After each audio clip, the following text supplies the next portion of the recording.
All right, I think we're good. We're not just good. We're All right. fucking good. Let's do an audio check real quick before I forget all that. Mic check 1 2 1 2. All right. Test. Let's do an audio check real quick How are we before sounding I now? forget all that. Mic check 1 2 1 2. Check. Sounds good. Check 1 2 talking. Is there a crackle in my voice? Snap, crackle, pop, because that's getting annoying. That's who we Check. are. Check 1 2 talking. Is there a crackle in my voice? Snap, crackle, pop. No because that's crackles. I think we're good finally, right? Chris, Yeah. you sound a little low. Oh, he's facing away from the mic though. Yeah. Fair. Grogu's like, no persona mask. You gotta focus on me. All right, let's okay, hold on. So, all right. So basically, this is about to be the distance when I'm talking to you. Is that good, or should I? Yeah, no, you're good. Oh yeah, that sounds much better. Okay, cool. All right. Got 2 chats. Yo, at Becky. Yeah. Well, Gore changed a lot. Yeah. Yeah, he's lost some weight. He lost some weight. Chris was here and then he wasn't, so I don't know. We'll see. I hope his computer's okay. I'm worried. I hope it just didn't die. Yo, No, this is how we somebody's announced coming for after. episode 200 that Chris has been recast. Yeah. He's been recast with another Chris. Yeah. You know what it is? It's like that scene in Iron Man 2 when Rhodey comes in. It's me. I'm here. Yeah, there you go. Straight up. Well, hey, we'll figure out what to do with Kang next too. Oh, there we go. Listen, this is a precursor of what's to come, ladies and gentlemen. Hell yeah. Yeah, that's Kevin Feige's not having a good time, dude. That man's having the worst. Feige, ever since COVID hit, that man been having the worst week. It's like it's either No Way Home leaks, WandaVision leaks, and now this shit, bro. It's just. And then COVID. Okay. Chris is over talking about the MCU, and I get it. Chris being our formerly beloved host, Gore the Movie God. I keep thinking about it. I'm like, dude, this phase, something fucking happened. The planning of this phase, right? Like, I'm trying to remember, when did the Fox merger happen again? So the Fox merger, they acquired them in 2017, and the deal officially closed, I want to say, in 2019. I feel like Kang wasn't supposed to be here. So, in my personal opinion, why I think all this shit and why it's gone left, I personally think it has to do with, and I'm seeing it more and more now, with all the Disney Plus shows that they've been doing. Because if you notice it, for the most part, everything in the MCU from phase 1, 2, and 3 was pretty much all self-contained. Yeah, you had an overarching story about these Infinity Stones, but each of the movies and the stories, they were all self-contained. Like, you could jump on board and you can watch this movie, you can have fun with it. Like Guardians of the That was the Galaxy, point, right? Was like you don't feel Yeah. like you have to like tie in everything. You can just like watch one of them. Exactly. And the magnum opus was Infinity War and Endgame, which you kind of had to watch everything else to truly appreciate it. And now what they've started doing with like the Disney Plus shows is that, hey, we have TV shows, so now let's just do what we did. We're going to make that the new starting point. So where we ended, that's going to be our starting point. So if you don't catch up with all this stuff now, too bad, so sad. And that's why I think a lot of people ain't gravitating with phase 4. It's because, number one, the quality is not there. Like, let's just be real. Like, there's some good stuff, but even something I really enjoyed, like Spider-Man No Way Home, I didn't start enjoying that until like the halfway point. Dude, it was nostalgia. Like, as much as it was a good movie, it was like it was all the nostalgia. It's funny you say that, actually. So the person I saw John Wick with, they were super excited for Guardians, but I can't wait. I was like, did you watch Guardians special? And they said no. I was like, oh, you need to watch the Guardians. Like, you need to watch the holiday special. Like that's like a required viewing. Yeah. We have a new comment in chat. Yeah, I was gonna say that really quick. NPass bot in chat said Chris can finally say it. So shout outs. Yes, sir. Absolutely. He can finally say, and Gore's like, no. That was supposed to be mine. Yeah, so like it's like a lot of stuff you kind of have to, and it's like, and the thing is weird is that I don't know what is of substance, right? Like, what's gonna play in Eternals. You would think that Eternals would have been like the big thing. Everyone would have been like, yo, this giant fucking thing in the sky just popped up and like, but no one's mentioned it. Like, we saw like passing in newspapers of like, hey, there's something in the water over there.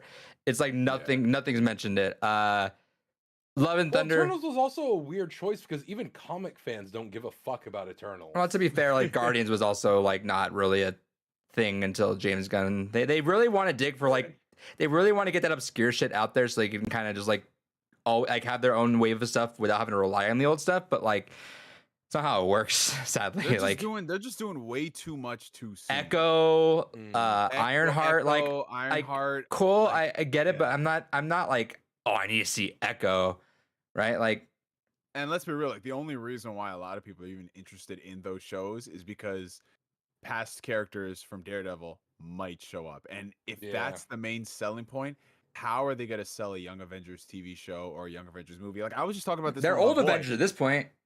Yeah, like, I was talking about this with my boy. By the time they get all this stuff situated, I don't think I'll care about any of these characters. Like Avengers Kang Dynasty is supposed to be the next Avengers movie, and I don't feel like that's going to be exciting because I'm looking at the Avengers who would be in that movie, and outside of maybe Shang-Chi, like I don't really care about any of these people. Like, No. I like, what are we doing here? Like, Right. Wake me up when we finally get Doom. I'm gonna be mad about it. I'm gonna hate what they're gonna do with Doom. But wake me up when we finally get fucking Doom. You know it's crazy? We're not going to get no X-Men at this rate until like 2030. Unless they restructure it again, 2030. Like They're trying to though, like they're like mutants, but it's like I don't know. And then yeah, Kang Dynasty. The fact, I mean, I know they're reshuffling, and I'm guarantee they're pushing it back farther. There's no way they're not. Oh, yeah. They're pushing it back farther. And just think about it, like if they hadn't, that'd be coming next year, and like yeah. what Dude, they would start filming it next year and it would come out in 2025. But the way it's looking now, that and Secret Wars got to be pushed by at least a year because it's like you said, like, what are we really doing right now? There's no clear path to follow that would Right. branch all these things. There's like 4 different stories going on. There's like the multiverse thing going on. And then there's like the subplot that was happening in like Black Panther Wakanda Forever with the US government and this war for which is Doom's vibranium and all intro. that. Like we know it's Doom's intro. Exactly. So there's that subplot that's going on, and apparently that's going to lead into Thunderbolts and the new Captain America movie, but Which there's, is supposed to be like it's rumors that that's supposed to be like a Hulk movie essentially. yeah, because that man, like at this point, half that cast. I mean, Thunderbolt Ross, the leader is there, you know, and apparently Liv Tyler, she's coming back for that. So yeah, Mark Ruffalo, he definitely gonna make an appearance in that movie. I forgot a lot of them because I stopped giving a shit. I had communications when I was in LA with some friends and a couple of them. Both of them actually had their own inside sources. So we all went out for lunch and they were kind of corroborating stories. So like us three kind of like crabbed like, oh, these are the things that are happening. So like we like I knew ahead of time that Harrison Ford was rolling up in there. Like we talked about that, how they cornered his ass apparently at D23 and just said, no, you're doing it. You're under contract for something. There's the money and go. There's a handful of other things I don't want to say, but it looks. I've been seeing rumors again. I'm like, this stuff is true. So if you can remind me, if we remember by the end of this, I'll share at least one or two that I can try to remember. There's one specific one that I know for sure that is like, yeah, it makes sense with the way this is going, and it kind of refers to a conversation we just had like a couple minutes ago with this. But yeah, they're worried behind the scenes, and Blade's ass, right? Like, oh my if god, Mahershala Ali was not Blade, if he didn't have that like namesake that he had, that movie would have been on track, out, and trash. Yo, and that's the thing that gets me. Like because one thing I always see from people who are like, oh, where's all this Marvel hate coming from? Like phase 1, 2, and 3 weren't perfect. They weren't perfect, but the thing I always try to tell people is that first off, it's a different era now. We are post Endgame where we were at the height of everything. You can't peak. Even right.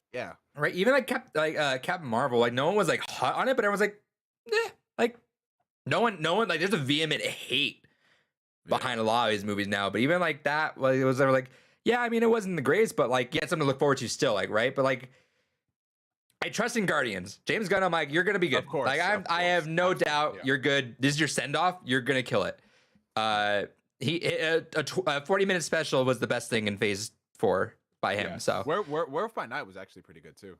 I haven't seen most. I still got that's been. Good. But I watched like half of it because I got distracted. But it was like I love that like old timey stuff. Love it. But yeah, no, it's just so discombobulated, disconnected. I just too much. It's way too much happening right now. And the thing, so even if like let's say some of the movies in the first three phases weren't that great, it was still like okay, if we had one dud movie a year, we still had two really good ones, and that was it. You only had three movies, you had maybe 6-7 hours of entertainment. Now when like phase 4 is like 40-50 hours of It's like, content you have to yeah. watch, it's a lot. It's And demanding way too much, and it's not giving you great return on investment, and to me Well, that's the most sinful thing. and especially with, I feel like because they are trying to keep things so interconnected, every single script has to not only go through who's writing it, but the 40 other parties that are working Yeah. on something Yeah. to make sure they're not setting up something that steps over the toes of someone else, or hey, we want to go ahead and prepare people for this, And so you need to work this into your it's script so now. And fucking cookie cutter too at this point. Like I know Mhm. I was saying it early on too. Like I was Yeah. because I got into Marvel super late. Like I got into it after the first Infinity War trailer. I always actively avoid them, and I'm like, all right, time to binge it. Let's do it. Yeah. But I saw it like towards the end. I'm like, yeah, this is all just same like rinse repeat for all this over and over again, because it's like your standard 3-act structure and does that, and then even the shows don't differentiate from that. But the thing is, the shows get hindered because you're doing that for like 6-7 hours, and people are like, oh, this is like, you can get away with it with 2 hours, like, all right, that was fun, we're out. But like, Mhm. and then it shoutouts, drags more on the shows because of Yeah. that. we're at a point where DC looks more interesting. Oh, I'm excited. If James Gunn really pulls this shit off, I am infinitely Yeah. more excited. Dude, people are sold. I was telling David, like Supergirl, that one that he referenced, that he's like, yeah, we're basing it off this Tom King book, sold out Mhm. for months. I just Yeah. probably bought it a couple weeks ago because it just finally came back from being out of stock. I want to see if it's on sale because I want to buy it. Yeah, it was on Amazon, and I think it showed back up in Barnes and Noble, so it just popped up. But yeah, all that shit sold out. He's doing that weird, interesting stuff, where it's like, yeah, Future that sounds Commando. interesting. I really want to look into it, like The Authority. I'm like, Yeah. that sounds fun. And we're actually getting finally something that sounds like it'll be fucking interesting with Green Lantern, of having like a procedural series with it. Yeah. I really hope it's more than just like a catchy thing to describe it. Like, hey, this is like the way he described the Wonder Woman thing. That mascara, it's like this Game of Thrones style. I actually want them to delve deeper into that because I fucking love the first season of True Detective. It's amazing. Hmm. And if you put a superhero aesthetic on top of that and you keep the right, like the important thing is the writing has to be there first and foremost. Yeah. And I don't know if you guys have seen the new Batman movie that came out last year. Like, to No, me, David hated it. Oh, I really didn't Man. care for it. It felt like Man. 7 movies slapped together without any cohesion. Oh, don't worry. The other the other Chris hates him The for that movie too. had 6 different endings. It ha- could have ended. the last act was definitely more. He's a busy drawn out. man. What the fuck? Yeah. But like to me, like I always tell people, like whether you like it or not, at least that movie has this identity and it looks Yes. different, and it It looks is like very distinct. Yes, exactly. It looks distinct. It has its vibe, its tone, its uniform. And I'm looking at that, and I'm just looking at what I watched when I got out of Ant-Man 3, and I'm just like, I feel like an AI. But generated MODOK that butt. movie, bro. But indeed. But indeed. Um, I know that was your favorite. That was your favorite part. Yeah, the MODOK. It was so funny. Theater to that one. Dude, Oh yeah. yeah, I'm it's tired, bro. so bizarre. Dude, it took 2 years. It only took 2 short years to just have me going from, yo man, Marvel hype, let's go, to being like, I don't want to see any of this shit, bro. Like, Yeah. yeah, which is wild, right? uh-huh. I also like to think about it. Can you believe we were like on the tail end of like Endgame almost having to be like a year-long wait for us? Like we got in 2019. If it had been like 1 year Yeah. later, one Uh-huh. delay would have killed that like momentum immensely. Yo, it's crazy. Which is why I'm thankful like everything happened when it did. And you know, like some people said, like, hey, to me the MCU ended with Endgame, and I'm like, you know what? The way it's looking right Fair. now, there hasn't been anything like the highest point of Phase 4 right now has just been Toby and Andrew coming back, and that's and something. dude, yeah, I don't know. But John Wick though. Oh, John Wick, Did- fantastic. I I will say know- this much. I will say this one last thing on the MCU. All it's gonna take is just a solid year of banger releases from TV shows and movies. That's all it's gonna take to have people get excited It's again. But That's we're not it. gonna get that banger year. I know we're never no, gonna get it. it's not because I think they're just so far in. I don't even know who to blame it on because like it's easy to want to say like yeah let's blame Feige, right? Like maybe he's had too much, but it's like he was so smart on it. How do you just drop the ball that much and just like disconnect yourself from like everything, right? And then Part of me I think thinks that's the just TV show. Go ahead. Go ahead. no. I'm sorry. I was Nah, just you gonna say, go. I think it comes with the concept of running something for so long. Honestly, too. You know, there's a reason why shows like Doctor Who that do go on for decades on end switch out showrunners periodically just to always have something fresh cycling through. And it could be that perhaps everyone put all their eggs in one basket with Feige kind of being in control of everything for such a long period of time that there just never was a chance to refresh anything. right. And I think I in my haze of non-sleep, I swear I saw an article last night from someone saying that someone came out and did an interview about that stuff and how Marvel likes to snipe film dance directors, like indie film dance Yeah. directors, but then they're still ultimately directors, right? And you can see that like Yeah. with Sam Raimi, you get that Sam Raimi style, but it's not his movie, right? Like there's Yeah. No. like, there's like a If hint. It's like Multiverse of Madness had it- been a Sam Raimi movie. it's like a goddamn. tug of war, but the Yeah. director that we know is losing, but you can still see a fight in it, right? They're trying to take the movie, but Marvel's just like, no, hold on, that's still ours, but you can add a little bit to it. It's definitely something they did a lot of in phase 2 and phase 3. Like they got people like the Russo brothers who worked in comedies, you know, they did Winter Soldier. And sometimes those kind of pairings work out really well because it's like, okay, nobody expected the Russo brothers would give us Winter Soldier and then also able to balance an Avengers movie, 2 Avengers movie and shit like that. Like it's incredible. And sometimes you get stuff like that.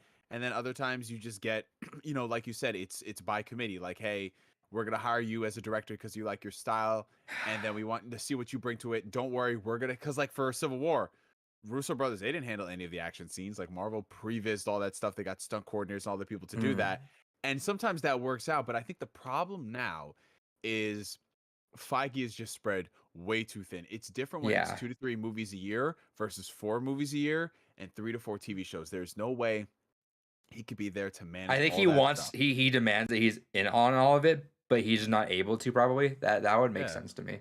It's Um, it's way too much. Yeah. But then I don't know because I'm like, then what the fuck? How did Taika make Ragnarok?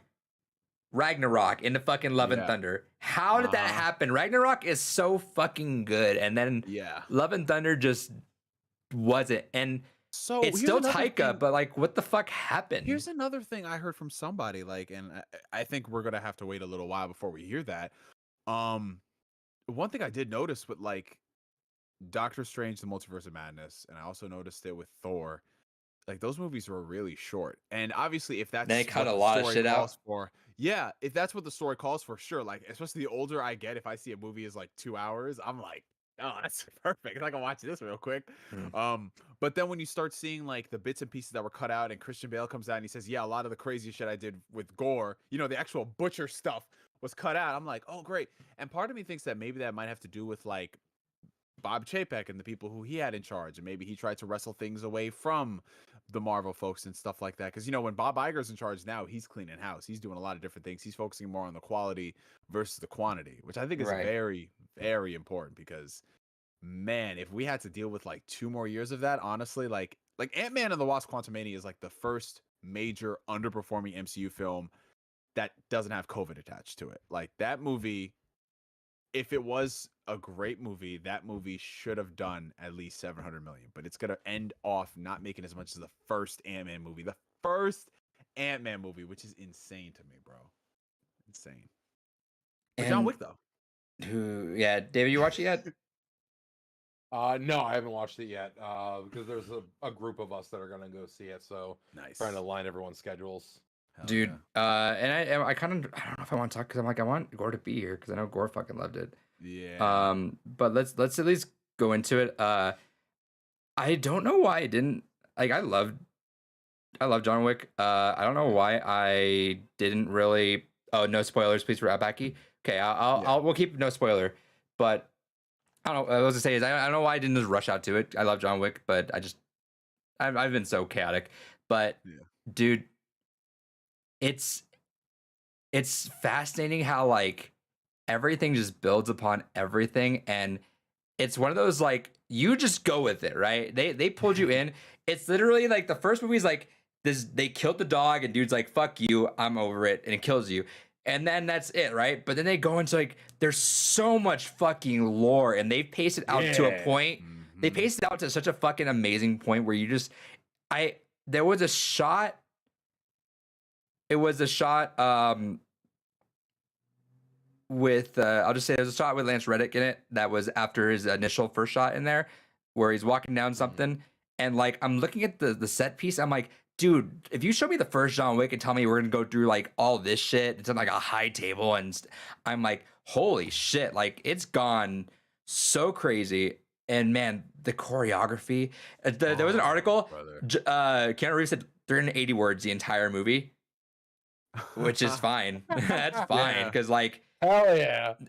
dude, his choreography, the fact he did most of his stunts, his choreography was like said more than memorizing any sort of lines. Because Jesus Christ, those scenes never ended, and you could feel it. The cool thing about I'll say this about last thing is the cool thing about John Wick is that he's immortal, but he's not right. Like Yeah. he's human. He just doesn't He want gets to. fucked up. He doesn't Yeah. want to die. But you can feel it after every like long-winded scene where they just don't end. The fucking fight scene doesn't end. It just keeps going and keeps going and then stops for a breather. Then it keeps going and it keeps going. Afterwards, he's just like staggering and he's like sweaty. And you're just like, yeah, I feel the fucking same way, dude. Uh-huh. I think the best way I can describe the John Wick movies is it's escalation done in the best possible way. Like Yes. the first movie comes Yes. out, it's very small in terms of its scale, simple story about getting revenge. You don't know too much about this guy named The John Wick. other hints, than the they fact- laid it Yes, out there. yes. It's like this Yeah. fucking guy, and you're like, oh, that's cool because it was so mysterious. But then they keep adding. Oh, But the yes. the mysteries are cool though. Yeah, Like absolutely. it worked And- out. Yeah, and then by the end of the first movie, you're like, wow, that is a great action movie. And then the second one rolls around and he's chilling, minding his business. And then, wait a second, somebody from his past life comes in. What's this all about? And then it slowly drip, drip, drip feeds you the lore, the world building kicks in. And it's a testament because the filmmakers of this movie, they are stunt choreographers, stunt directors. Like they know Yes. everything that goes into crafting a scene. The John Wick movies, there are no scenes where there's like excessive dead air. Like, oh, we're Yeah. doing this. No, Like that's it. Yeah, and it's very, very tight. Even with the new one is 3 hours long, and it's. I mean, you mentioned you're like 2 hours, but dude, like I'm like, Yeah. dude, but you're Yeah. exhausted at the end. But you're like, that was a Yeah. great time. For a different reason. The mentioned thing about stunt coordinators, and I saw a review that mentioned this. Is like they're so good at making sure they know how to make their movie that you can't tell when there's a stunt double in for John Wick. Like you I can't. couldn't tell. Like they know exactly where to hide the stunt double that you can't tell, and the fact that he does most of his own stunts, you wouldn't even know. Also, Yeah. it's just there's something about John Wick that has carried action cinema, like true hard action cinema. Like when I think back over like the last 10 years, there hasn't really been a whole lot of like genuine solid heart pumping. We had Mad Max Fury Road, Mhm. we had Dread. I haven't seen Dredd yet. I'm excited one That day. is awesome. I know, We had it's on my we had list. the raid. We had the raid. Yeah, we have the Raid. But like there's been, especially in America, I'll rephrase it slightly, in Western. American cinema, yeah, Western cinema, we've really had kind of a weird lull where we don't have a whole lot of like genuine heart pounding good fucking Well, action anymore. Choreography driven Yeah. action, because We've had like action. Fast like and big Furious set there, pieces. which I was reading into that too. The whole like Fair. the whole masculinity clause where they have to, the choreographers, God bless them on that series. And like that was the whole thing where Rock's like, I can't lose a fight, right? Yeah. But apparently the clauses, which I think that stemmed also because he lost that fight in Fast 7, Furious 7, that he lost that. That's why that was in clause. Which grow up, dude. I like how he's been after the Shazam thing. Everyone's like, yeah, you're a little on watch there, Rock. Yeah, you gotta peel back a little look bit, dude. at You him, gotta drop bro. that. You gotta drop that ego a little bit, dude. Like you were at the heart of everyone. You got to peel it back before you lose that. But apparently, like during Furious 7, every actor they had to have so much hits in that the choreography had to account for every single hit that each actor took and gave. And then like I think who was it? I think Jason Statham's I think his sister was on set. And after one of the fights, they said, "Hey, did you give Jason like this many hits?" And like, oh my, it's dude, so, and that's the biggest problem that I have with and it's funny you mentioned that because I saw, like, you know how on Facebook they have those pages like you know those pages that are like, oh, iconic shots from movies, or like every frame from every movie. There was one from The Other Guys, which came out in 2010, and there was this scene with The Rock and who's his partner in that? I forgot. But it was The Rock, like right before he was like huge, The Rock. And there was this scene where he was like this ace detective, him, this dude jumped off a building and they both died. And I'm just like, The Rock of today would never film that shit. Like, he would have to have it in his clause that he ends up being the one to survive because he has to fight Superman. I'm like, dude, you humble yourself, because again, John Wick gets fucked up, and that's the good thing about it, right? He's not invincible. Like, he gets fucked up. Yeah, he just doesn't die. Like, even that's what scares everyone. Like, why are he? That's a quote in this movie. I was always able to say. There's a quote. How are you not dead? Yep, it gets crazy. At this point, you just roll with the punches, and I think that's why you love it. The John Wick movies are just so earnest because everybody know what they're gonna do. They know what they're gonna do, and everybody who works on these movies loves the process. And everyone says that about everything they work on, but you can tell it's a love letter. True, yeah. Like even Halle Berry, when she was doing John Wick 3, she was saying how like, I worked really, really hard to actually be in this movie. So like when you watch her shots, there are a lot of long shots. It's not like those quick like cut up glances. Like I love showing my students the Liam Neeson fence jump. Oh god, 17 cuts to get over a goddamn fence. Yeah, exactly. Like shit like that. And and I think it just shows that because the John Wick franchise has everything to prove and everything to lose at the same time. It's a legacy, right? Like, and that's why I'm not gonna say anything else. Just you better. Yeah, I mean, but there is like I mean, those people are they're set. Like, they made their point. They're gonna keep making.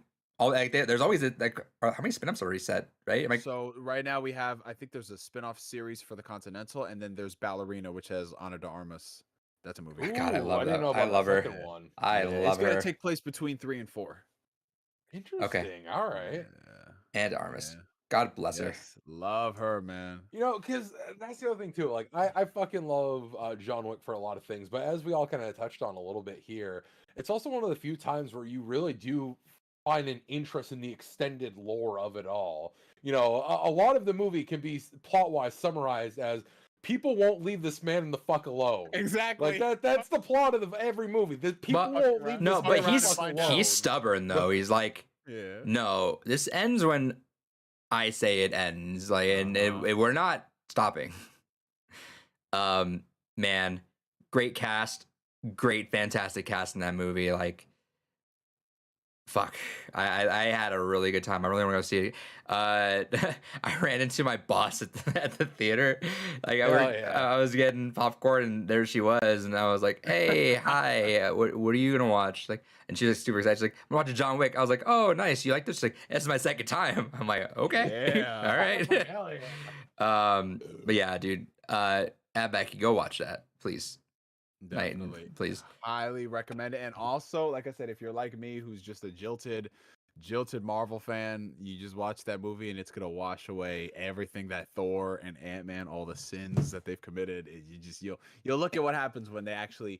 And here's another thing: they shot this movie almost 2 years ago. They were doing post-production all this time. I'm like, wow, and it shows. It shows they took their time with this. It's really I mean, I think this was kind of like one of the phrase going in the third one was like, it's like ballerina dancing, but with guns. Like, everything is so graceful and everything just works and flows. And man, just like Keanu Reeves had a good time doing this. You can tell he gets so excited. It's like there's nunchucks at one point involved, and John Wick is just like, yeah, I'm doing this. I'm gonna have fun with this, and he holds on to this for a while, and it's like, yeah, let's do it. Why not? Yep. So earnest. Yeah, please go watch that. Hey, shoutouts. This is our 200th episode. Mention that. Yeah. Oh, yeah. Made 200 episodes. episodes, man. I wish Gore was here. Please. I'm worried. Did he Maybe just not one show up day. again? We gotta put him. We gotta Is put him on the milk sign- electric go out, milk cart, maybe? bro.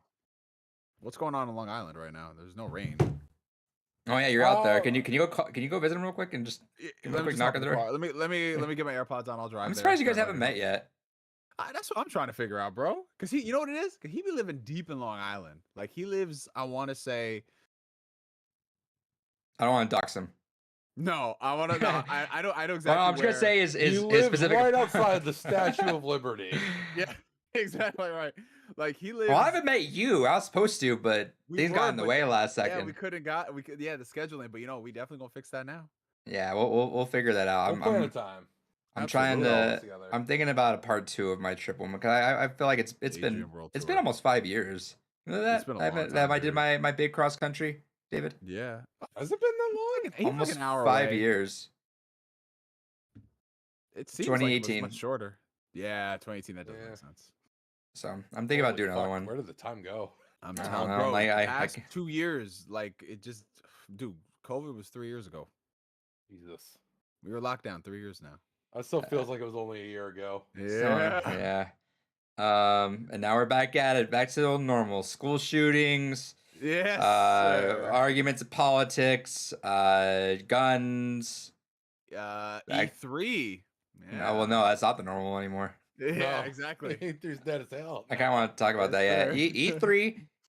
Well, here's the thing: E3 as a concept is like dead, right? Like Yeah. it's been dead for a long time. So when people are like sad about it, I get it. Yeah. We act like as if they're not gonna be a big summer thing everything though, right? Like I feel like even with E3 dead, I can see a week in June that everyone's gonna be like, let's throw all of our shit out because everyone's accustomed to knowing stuff happens in June, and they all get views, they all get attention. Like why not? Doesn't that happen right now, right? Like Mhm. I think we'll get some stuff still, but yeah, E3 as a concept is dead, which is very understandable because everyone's like, I'm out. Oh, by the way, Carlos said, "Hey, is David losing weight?" Hell yeah. My man. Love to see it. Kill Yeah, it. Oh, I've and then- slowly been finally working off a bit of the fucking COVID weight that I built up. So- before the pandemic, I had dropped 70 pounds, Nice. and then I put half of that back on mid-pandemic. And then then after you the car were- accident that happened, I'm finally now getting back to the weightlifting there. And then you had no job for a while, so you were kind of just there. Yeah, I was very depressed state, not used to that. It's fair. But Oh, so, I mean, okay. no, go ahead. I was gonna say something totally off topic the way I usually do. No, I was just gonna say, fucking, love my current job. It's got its own benefits. I got one of our hand-me-down servers, so not the old one that I got last time from 1997, but one of the newer ones. So 64 gigs of RAM, integrated or not integrated, but dedicated server graphics card. Literally a fucking $10,000 server that I just got to keep because we retired it. So it's got its benefits here and there. Nice. I had to do that thing that I never thought I'd do that felt really weird and bizarre, which we had a pep rally and I had to go up on the mic in front of everyone and like talk about esports for our school. Oh wow. Hell and, yeah. And I mean I feel like I'm like very in touch with what they think is like cringy and weird and stuff like that. So like that's why You're we're down like, with the kids, as they say. whenever there's like a lesson, they understand me because whenever there's like something they have to do and I cringe alongside them, I'm like, yeah, I don't think this is interesting. It's like the first thing I do when I get the mic, I'm like, this is weird and new to me, so just bear with me, guys. I don't know how I feel about it. Yeah, I don't know. That was weird. That was surreal. I was like, I never thought it'd be like it's different when you're a teacher because I'm just like in my own room, just kind of doing things, like whatever. But like being in front of a whole school, I'm like, I don't know. This is bizarre. But yeah, I don't know. That was my random off topic thought for a second. Although speaking of esports and all that, Evo Japan is going on right now. Hey. Nice. Shout outs to that. We already got some bit of news about Project L from it. One of the big things that confirmed is there is no directional inputs for moves. What's It is what's all Project just- L? That's the League of Legends fighting game. Oh, right. Huh. And it will be like Marvel vs. Capcom 1, where it's 2-on-2 and you have to defeat both characters. Okay. Interesting. And so far, they have not confirmed that they're doing a comeback mechanic for it. We'll see if that stays true. One of the other big things they confirmed is that it's going to be a permanent live service game. So much like League of Legends, there'll never be a sequel to it. It will just be a continuously ongoing game. That's fair. I kind of like the idea of one of them being like that. How have Tekken 8 hands-on impressions been? I didn't even know that people were playing it. Pretty good so far from what I've seen. I haven't dug too deep into it. I only just recently got caught up on all the character trailers, and holy fuck, June being back is wild. Mhm. I have not seen her in mainline Tekken since Tekken 4, maybe. So fucking wild that she's back. Absolutely fucking great roster. The game's looking solid. The only thing that has me a little bit iffy on it is kind of like what they did with Guilty Gear Strive. They're really trying to re-emphasize the mechanics of the game. So it's meant to be a much more faster paced Tekken and is meant to be even heavier on the aggression. Like even like Zhao Yu got her reveal trailer, and she's a very stance and Rekka heavy character, and even she has been toned up so that way she just moves faster with yeah, everything but and seems to have a swifter aggression to her. have people been playing it aggressively? Because the thing is that's interesting is that when fighting games get aggressive, they ironically become more defensive because you just don't want to let your opponent get that, right? Sometimes, in cases like older Guilty Gears, that wasn't the case because the games actually outright penalize you for being defensive, Right. Or at least too defensive, I should say. But from what little bits I've seen, it feels like everyone's on the same page of like, no, it's Tekken but faster. Right. That's fair. Hey, I want to go back though and get round thoughts on E3. I mean, honestly, like, what else is there to say that hasn't been said over the past couple of years? I feel like the slow death of E3 has been something that's been going on for a very long time. It's just that we in the general public are seeing this for ourselves because if you notice it, Nintendo, whether or not they think about it like that or they view it like that, they were really the first ones to officially pull out of E3. Yeah, they way stopped back having then. a conference. Yeah, they stopped having a conference, I believe, back 2014. Yeah, so they stopped doing that. I mean, they were still there on the show floor, but that was it. And then PlayStation. It might have of course, been pulled out. 2013. It was one of those years. It right was after around the Wii time U. of the Wii U. It was Yeah, after the Wii U was revealed. right. So then PlayStation made major headlines. They pulled out completely from E3. I think in 2019, and then COVID happened, and then E3 was canceled for a while. But even then, I mean, I feel like COVID was just like the final linchpin because, like, the way it was described by a lot of these companies is that if you were going to E3 and you didn't make like some type of a big splash, like you were wasting a lot of money because it's so expensive to go there. And to people meet just an shit talk exhibitor. you. Yeah, exactly. And so then when you look at it from a financial perspective, going there and spending all that money made no sense, especially for the bigger players who already have eyes on them. And then with the Nintendo Direct being the thing that it was the past decade, every company is like, hey, why don't we just host our own digital showcase? We can run it on our own time. Get We our don't own have to worry headlines about- too. Yeah, That's get our then own you have to compete headlines. with anyone. Exactly. We don't have to worry about playing a live demo that could have some issues on stage and interference and make us look like a fool. Those are the Like, I fun mean, parts though. yeah. It is. It is absolutely I fun. miss Just playing conferences, Skyward- honestly. Like Yeah. there was something fun about just like seeing it live, right? And just like, Yeah.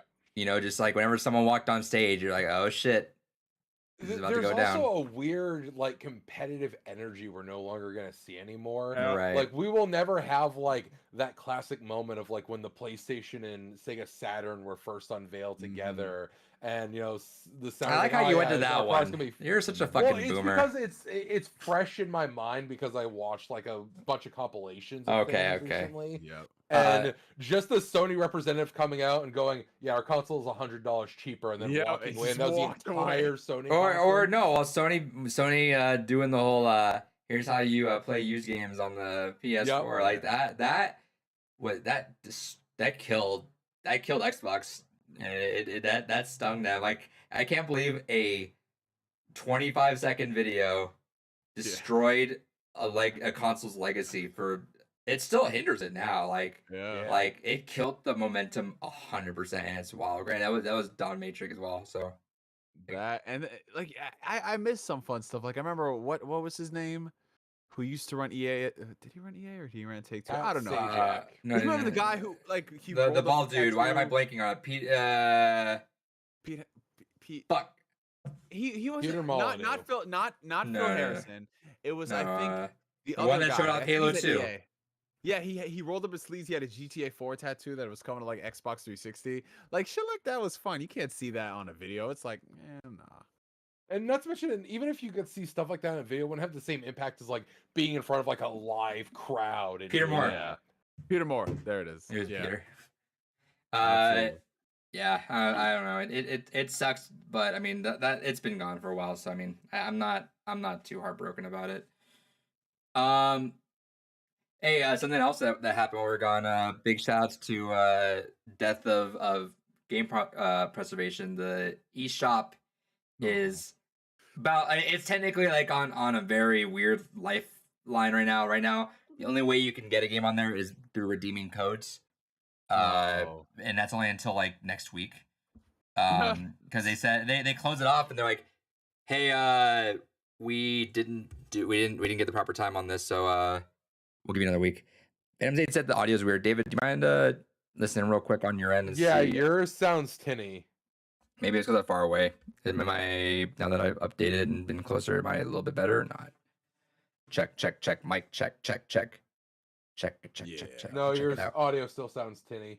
Okay.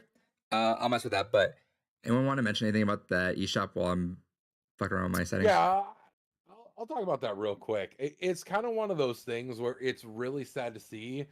It shouldn't be surprising considering Nintendo has done it ever since the Wii. And we're even seeing Microsoft now starting to dip their toes into closing the original, not the original, I mean, obviously the original Xbox stuff is long gone. But the Xbox 360 now, we're starting to see them close out a lot of that. And it's kind of one of those things where this is why I'll always preach never be digital only, because for everyone that's like, oh yeah, this console generation, they're gonna care, you know, they'll preserve it. Like, even though I'll admit, in terms of backwards compatibility, we're in one of the better generations because both companies have seen that there is a viable retro market to kind of take advantage of, but it's still dependent on third-party publishers to allow these games to continue to exist.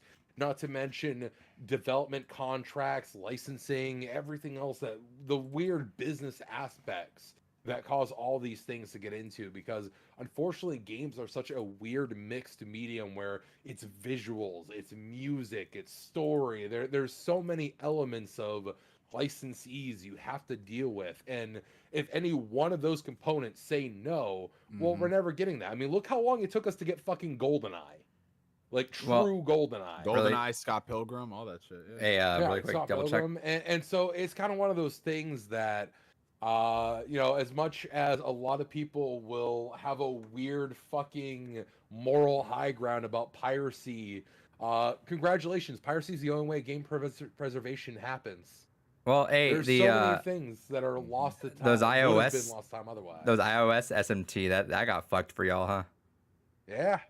Well, I mean, that got fucked because of the whole nuking of anything 32-bit. But I mean, still, like, really quick, can you check one more time and see if I just turned off something? Let me see if that messed with anything on there. Yeah, I'm. Yeah, your audio sounds much better. Okay. Yeah, so I'm not. I'm not telling you guys should pirate anything, by the way. I will say I that will pirating from large definitely companies is always moral. I will be the person in the middle. I will say it was always morally acceptable to pirate Nintendo stuff that is not available. Yeah, if literally there's no way of getting it and no one's getting money off it, like, I mean, do what you gotta do, obviously. Yeah. I'm not one gonna. of those things, and that's the thing that gets me, because it's like, why are we treating Nintendo like they only have 4 employees and they don't have a legal department to put these games out? Like, bro, I would pay $60 for a standalone Wind Waker port on the Switch, Nintendo. like my Give sister. me alright, Oracle of Seasons and Time, you cowards. let's not get crazy now. I wish. You know what? I feel like that has a higher chance of getting re-released than Wind Waker. At this rate, How have we not gotten Twilight Princess and Wind Waker? Those are the last ones, right? Like we're pretty much at the Yeah, end those of. were the last remakes they did on Wii U, and then that was those are still stuck on the Wii U now. They won't be like there's no way they stay on there. Like I'd be shocked, but I'm like, why have we not gotten those yet? I feel like they might be testing out how Prime did and whether or not it's worth like really going in and just polishing the fuck out of it. oh, so you think they'll do like a remaster of a? Because I mean, they made more money, right? Because I mean, people were like, Oh, yeah. yeah, I'll pay $60 for a whole trilogy, and they're like, or we can get $40 per game if we just do that. So I have a feeling that might be the play. But here's the thing: is that Nintendo also is like Disney in the regards of like there is the Nintendo Vault to a lot of things Sure. where they don't want to re-release too much because, and that was the big thing, and they even said it back during when they first introduced the Virtual Console, is they don't want to hurt the value of certain things or their perceived value for those games. Yeah. I admit I sunk more than what I allowed myself originally to. Just buying anything and everything that was of interest in the eShops. I was like, all right, if there's anything the last like 5 years that I was like even remotely, I just sunk money into it. So I put a lot of fucking money on it. So like I'm set for a long time. Big shout outs to I don't know the developer name on top of my head, but Silver Falls, this one dude hustled his ass off. I think he said like 16-hour work days for a full year, no break, to get these last games. He posted games last month on the eShop.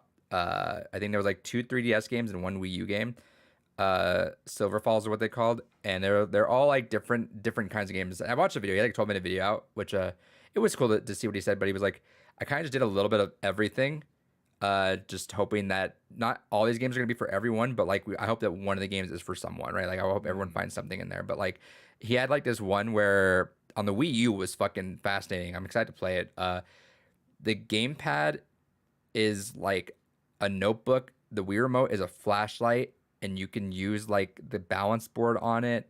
Like you can do all this stuff, and it's like not Silent Hill, but like it's some sort of, it's a horror game kind of like that. Like that's crazy. But yeah, shout out to that guy for putting all those games out there. He did like a lot of things last second. But yeah, I bought a lot of fucking games on there, dude. Holy shit. I mean, I'm sitting here and I got a big old fucking pile surrounding me. Yeah, We'll we're gonna get show into off what that we got soon. here in a second. I know we do that, and I also got a lot. So I mean, to be fair, that's also what happens when we go almost a month without doing the podcast. We got a hoard. I also made a visit to Chalice. He was gonna show up, but he's on a fucking trip to San Diego as our favorite geek. I went to go visit him because I hadn't been out there, and he's just trying to get rid of his games because he's kind of over it. He'll play like he'll maybe buy a console, play a game that he can download, but he's over his collection. So motherfucker doesn't hit me up. Unbelievable. well, no, I live here, so the end of the get to fucked. geek era, the end of the to geek era, bro. yeah. So I actually went over visited, and I got a good solid chunk of goodies from him for a cut cost. Like I still gave him a good value Yeah. worth, but Oh, but he cut me a good deal on it. So I'll show those off in a that's second. good. And what happens afterwards is that he realized that he missed his collection, and the to geek era becomes the to GTA era. Yeah, dude, I was reminiscing with them. I'm gonna, dude. There's so much stuff that I just feel like. If you guys ever think that when we were younger, well, even David and I don't know, I'm addressing you. We talk about this literally every fucking time we were on here before. If we were younger, if we just managed our shit, we wouldn't be full-on content creators. We could have easily made a living out of this stuff because we're so on the ball with literally like early stuff, right? Yeah. I realized with Samuel. Do you guys know the backstory behind Samuel to GTA? No. I know bits and pieces of it, but I don't think I ever got the full context. Dude, my 18 or 19-year-old ass was like literally a decade ahead of the game where Samuel, I saw he was posting so many different types of videos. I was like, Samuel, instead of doing that, why don't we make different channels for different types of content? But I made it like a joke because I was 18 or 19 years old, so I thought it'd be funny. I was like, why don't you put all your Grand Theft Auto videos on Samuel to GTA, and then you'll do like Samuel to whatever else for a different kind of game, and then you can separate your audiences into more accurate content that way. that's not far from what they do now, right? It's like everyone has their own different channels for different types of things. Like, hey, here's my stream channel. Here's my vlog channel. Yeah, which works. Like that's the algorithm now, right? So I'm like, Yeah. man, there's a lot of shit that if we were just on it, we were on podcasts early on. Like, Dude, I was watching y'all's podcast, Palutena's Army. I remember the first Hell episode I yeah. watched was when y'all did the VG. That's still to this day my favorite episode. I know Y'all we talk talk about that. VGAs. It's so. I just rewatched it a few months ago because I'm just like, where else are you gonna get the intro of this Oh, podcast? man. And then there was freaking talk about ribs and period blood and all that. And I'm like, Yeah, oh, this is shout a out to great Samuel. podcast. Yeah, I gotta hide that from Yeah. any students ever looking me up. It's we were so on it though, and dude, I don't know if you ever saw Neo. Me and David had a podcast called Around the Campfire, which we would Yeah, look I've heard around of it, yeah. we look around the internet, find some creepy pastas and talk about them. Like, dude, take it a step up, deep dive like Nexpo level stuff. And dude, we would have had that shit like on lock because we had people from Marble Hornets on. Like we were Look, friends all with the all big names at we the had time we were on our friends with them. podcast. People on Unfiction posted our podcast before I could post it for them. They would post it and they would have a thread about it. And we just stopped. I'm so Yeah. mad. We just stopped. We had a fucking curse. I had a podcast curse. Literally, like it was like I don't think I ever went past the pod. It was like the fucking the musician death. Like podcast like 27. That was what happened, and it never went past podcast 27. Died at that point. Yes, sir. So like I remember if you go back to Blue Rupees like 26, 27, whatever number it was, I'm like, hey shit, we did it. All right, I was gonna Yep. end soon. And here we fucking are at 200, which is wild. Yeah. Now you gotta, but the real test is getting to episode 227. That's the test. Yeah. Need that, But bro. man, like it could have, and I don't know if I would have wanted it, right? Like I think about, I'm like, I'm not sure if I would have wanted that streaming life. But like easily could have made some big money if we just kept on that shit. Like, and also I think That's the frustrating thing is, especially me with how my mind works. We could have easily made enough money to cash out and just fucking done anything else at that point. Right, I would have got to like maybe like mid like 2015 and called it out. But Samuel had a good point, which is we were always like on it, but just off like a hair, which is why we never got interested, I think, in it. So like, Yeah. remember back in the geek stream era, it was always Ustream and like Blog TV was our choice. We never did Yeah. Justin TV. Justin We never went to Twitch. Fucked up. Like we were always like right there. We just took the wrong fucking like fork in the road every time. But if we had taken the right one, I'm sure we would have like blast the hell off on that. But man, every time I think about that, we were just like that close on a lot of this stuff. I But mean, it's never too late to try, my friend. I'm gonna I mean, you mess might around with find that- content you might creation find that stuff. Different. You might find that different stream that no one else has. Or I mean, I you hate could bring it- streaming. I'll be honest. well, not like, even just aside streaming, from but like a this different podcast. stream. Well, a different stream in the sense that a different path someone else has not taken. Like honestly, I'm gonna be real. Like nowadays, like I mean, I really love what a lot of people are doing in terms of modern content creation and everything. But sometimes I just go back and I like watching a lot of retro episodes of stuff that because it was just so pure. And people just got on here. We were talking. There's like no fancy frills or anything. You know, it's just right. yeah. And so you do that right now, and those are the streams that I would do. I can't just do. It's hard at first, right? So when you're streaming, that's the hard part. Is when you're talking to no one, you're talking to the void, and you still have to be a character because if you're not, someone's gonna jump in for 2 seconds and leave. But once you get that, so like Neo, whenever he does his streams, go check him out on there. He has a good audience, and it's a consistent conversation. That's the cool thing, right? Like I wouldn't mind hopping on every once in a while. But it's like I'll hop on once, twice a week if it was like a steady amount of people. You just talk, and there's like always a reply back, right? But you gotta work to get to that point. You gotta work your ass to get to that point. And that's the hurdle. Once you get past that part, then I think it's not easy by any means, but it's easier to have that motivation to be like, all right, I can hop on and do that and have some support from people and have some good conversations with it because they're pretty much just hanging out and talking with the bros at some point, you know? Yo, hanging out, talking with bros, getting drunk. We got so drunk on Tuesday night. Yeah, oh, I know. was I so left that fucking early because I had to do something, but then I saw your tweet the next day. You're like, whoa, and I'm like, oh, I missed it. It was like I did 8 shots in like maybe 2. No.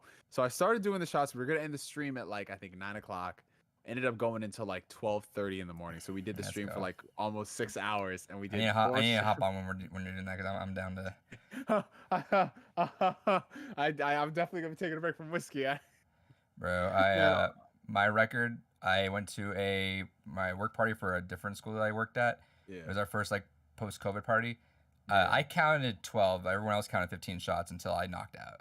15 shots of what? Everything. The killer was the double tequila shot.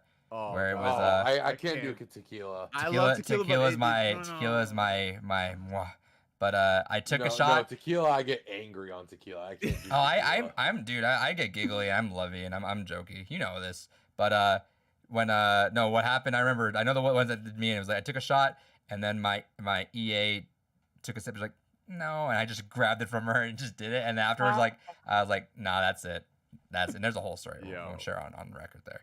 But, to at Backy's question, back when I worked in recruiting for a particular company, we were the ones in charge of the drink tickets quite often. Oh boy. So I basically had full run of the bar at any given time.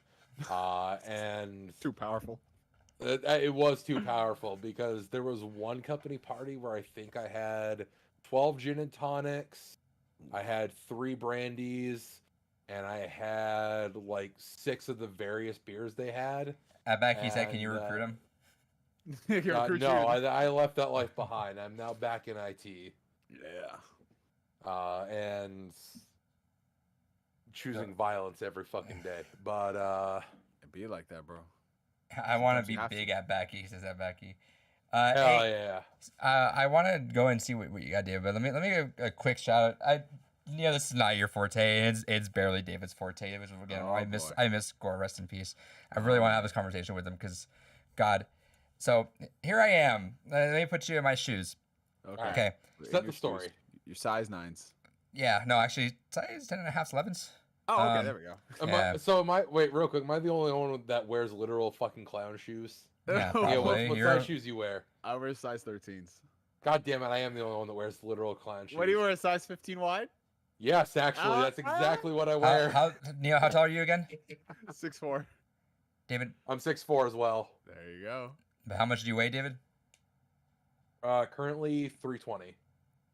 205. Big boy. 5'7", let's go. Yeah. So 5'7" and 10.5. That's yeah, pretty. Yeah, pretty. You know what they say about you know what they big feet? say. Yeah, there you go. Yeah. So I was upset because I mean, take a step back. If people on the podcast know I've been talking shit about Resident Evil 4. Hell Oh, yeah. I stopped. Yeah, here we go. I stopped. And I made it a point because I don't like being that negative about stuff. I've generally, I don't find myself super hype about a lot of things recently. At least leading into things. I'm not into the whole CG trailer thing, but I don't like going into things with a vehement dislike, right? And that's what I felt when I saw Resident Evil 4 because Resident Evil 4 is one of my all-time favorites, and for whatever reason this was one of those things where it was like, don't touch. Halo 2 Anniversary didn't touch, right? They said here's graphics, but you can literally turn the graphics off at any point, meaning there's nothing changed, right? That's why I loved it, but I was like, don't touch the fucking game, please. It's perfect. But I saw things differently. And I just didn't like it, so I talked shit. But then, as David could attest, I stayed dark. Every time there's a trailer and they talked about it, I left. I'm like, no, I'm not gonna even. I don't want to hear it. I still think what I said, but I didn't watch anything else. So I went into I wanted to go into this as blind as humanly possible. But this is not related to Resident Evil 4, but kind of related because I do want to talk Resident Evil 4 as well. I was upset because I'm like, fuck, it comes at the end of my spring break. Managed to work the internet magic, got it over a week early. Got on Wednesday, I was tired. I was like, all right, I installed, played just a little bit of it with just a little energy. I literally just got to the village and I'm like, yeah, I got to tap out, especially because I'm going to get some hate for this. I started hardcore mode, had to turn it off, and I just played standard mode because personally, me, Leon's kind of a badass in that game. So I'm like, he kind of got to roll through everything. I will play it like the hard mode and like survival because you're not playing survival horror when you're playing standard Resident Evil 4. But I will go back and do that. But anyway, play a little bit of it. The next day, again, I fucking wish Score was here. Our favorite meme on the podcast, DSP had an interview on a podcast he liked to watch, which the podcast usually goes about an hour and a half, maybe 2 hours. Everyone was shit talking it. It was Stuttering Craig, if you guys remember. That's an OG. Yeah. Stuttering Craig, and he was getting shit talk because the way he was. Attack top 10s. Yeah, I shot Freeze Cracker, right? He actually mentioned Freeze Cracker in something. You know that? I watched one of his things. Really? He was No going through. shit. He was going through Game Life, and he mentioned Jeff, and he mentioned how he had a parody website called Freeze Cracker. He said, "Yeah, Jeff was really fucking annoying, but I would love to talk to him right now." Yeah, So- Jeff is definitely one of those people I really couldn't fucking stand. If but, I like, met get him weirdly now, nostalgic I don't for know it. how I'd feel, but if I met him like in the mindset now, I would tolerate him. But like his personality is still like it's so signature in him that it's very like, Mhm. and not a bad way, but I'm like he's so him that I'm like I'm not sure I can like meet at that level. But anyway. Yeah, like, I hope he has grown as a person. That I'll leave it at I've that. ran into him a couple of times. I ran into him like in like 2019, I think. I did it at a big Smash tournament in Oakland. I ran into him randomly. I was like, what the fuck? Anyway, he was gonna be on their podcast. He liked that podcast. He watched. He's like, I'm a big fan. And then the detractors, you know the whole thing. He has a whole slew of people that hate him, and they're like, no, it's this. 1.5 thing that people thought was to be the most softball thing ever turned into a 5-hour interview that was the most bizarre, fascinating, and exhausting and relieving, like cathartic thing I've ever seen in my entire life. He gets like he just talks his ass off, and he just gets broken down by these people that like that like break like they call him out because DSP is a recluse. He hasn't talked to anyone besides like a few people ever, and it's a one-way screen. So if you don't agree with him, fuck you. And then he's getting people talking back at him. Keemstar hops on. So there's a 1-hour segment where he's talking to Keemstar. And this is happening. So here's what I was trying to say with this earlier. I thought it was gonna be like an hour and a half thing. I was like, all right, let's do a little bit of it at work. I was a little bummed. I was like, fuck, I can't listen to that much. I thought it was gonna be like an hour. I was like, I'll watch it at the end. I looked online. Everyone's like, holy shit, bravo. I was like, all right, cool. I got to watch it. Let me load up. 5 hours. I go home. I make myself a pizza and I put that shit on. And I literally, Resident Evil 4 is right there. And I'm like, I really want to play this game. I didn't touch it for the whole weekend because I watched this, the follow-ups, and the fallout, the consistent fallout from it. And dude, it is so fucking fascinating because like they did like this good cop bad cop thing and like but they didn't really mean to, and then like they're catching him on lies and he's getting called out on things, but he's getting defensive and he's doing his whole thing, and he does this thing where he likes to like, oh, I'm gonna like spin the thing, and then they stop like, no, we don't want to hear that, we want to hear that. And it was like, as someone that's followed him for years and just been like, shut the fuck up, answer this, and he gets called out for that. I'm like, oh, you guys did it. And then there was one of the guys goes in on him. And he talks about how when he masturbated on camera, right? Oh God. Yeah, the infamous thing, right? And he was like, they talked about that. And he was like, you know, I was came in just depressed. I saw because me and my girlfriend, and it's this whole fucking dumbass idea. We're like, bro, you were horny, jerked off in front of camera, just like that's your answer. But you have to make this whole thing because you'd be a victim.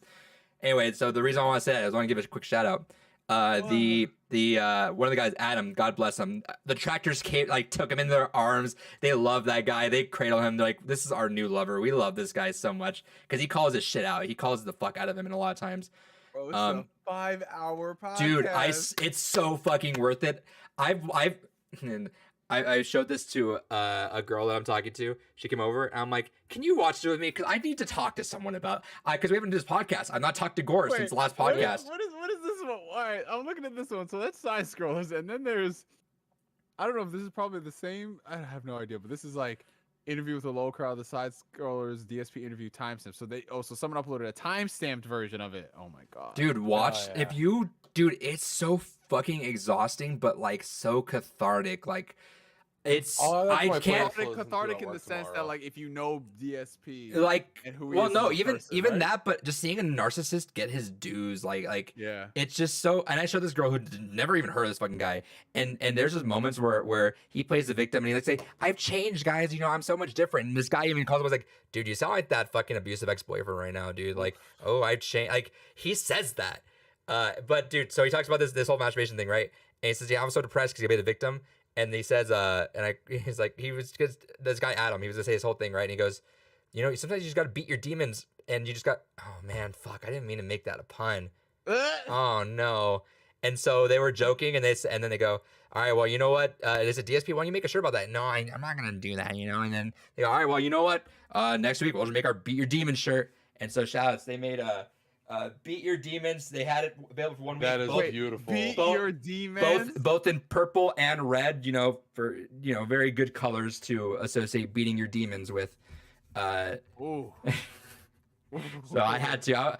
I was like, I need to pay these guys because I've as someone who also really wanted to go into psychology, that's also part of the teacher thing I like doing. But like, man, it's such. I've watched it multiple times. I've watched people like rewatching it and going through it. It's such You've a watched this fascinating. thing multiple times. This 5-hour Like, podcast. My I man put it. is dedicated. I gotta pee real quick. Go ahead, do your thing. It's really like, yeah. I mean, I've watched like rewatches of it. People adding their own input to it. But like, it's just so fascinating. Like a like, I would love for someone to like be out of the loop, kind of get just like a baseline idea of it, and just dig deep into it, because there's just so much stuff to dig into, because he doesn't shut the fuck up, and everything just keeps going and going. Added this. and Added dude, this to my watch list. dude, I am not kidding. If you didn't know, there's a whole thing with it where he says that people dug through his bank records. He said, which he claimed they're not real now, which is totally new, and it's like, that's not true. They try to get him an out, so he spends his money on this fucking mobile app, right? Oh, he's doing mobile. Because here's the thing. I went down a rabbit hole about DSP. I think I don't know if the YouTube channel was called Down the Rabbit Hole or whatever. But Yeah. somebody did some. Yeah. So he did a video. I watched that a few years ago. That's outdated now. Like, that's old shit now. That's insane. Yeah, like, there's stuff since then. Do this is 5-hour video touch on all Dude, that? here's the thing, and let me tell you that me and Gore go in on this. I know. I see. There's this channel called Secret Limited. It's like a fucking Christmas tree every year. And then a little bonus thing. At the end of the year, he does like a top 10 worst list that are like hours. It's like a movie. It's like there's like, I think the longest one's like 3 hours. It's like about an hour to 3 hours each year. He does top 10 worst, and he'll go through the worst moments, like of just shit. There's also like a 40-minute video of him of dissecting. Yeah, well, there's other stuff on there, but it dissects his Hey, like, look, another cat. another fat orange one that's stupid, right? Oh my god, I need an orange cat now. Jesus, I had an orange cat when I was a kid. Wow. Orange cats, they're good times. Yeah, orange tabbies. Yes, sir. And that is my chunky orange baby. Yeah. Love it. No, so wait a minute. So he does a 10. He does and there it goes. He has a 3-hour video just to DSP. What? Well, the Secret Limited does like all this stuff, right? And it's really good stuff. Like, it's so funny. It's literally a Christmas treat. But audio issues again? What the fuck is going on? Secret Limited DSP is the first. David, can you check one more time, please, on my audio? Yeah. Also, real quick, speaking of internet horror stories, I don't know if you guys cover this while I was away, but Christine Western Chandler has been released from jail. She has made bond somehow. No. Someone has paid for her bond. No. What is going on? It's bonded. So like that shit's real. Like, that's real. Anyway, let me go back. So really quick. Yeah, your audio sounds good again now. It's so weird. Chan released. So let me give you like the clearest too long didn't watch thing. He was found, his Twitter handle was found on this wrestling gotcha app as one of the top players, and people calculate out being $40,000 to get to that point. Which is also on top of the $500K he was in bankruptcy, which makes sense because he's terrible with money. He denies every single instance of it.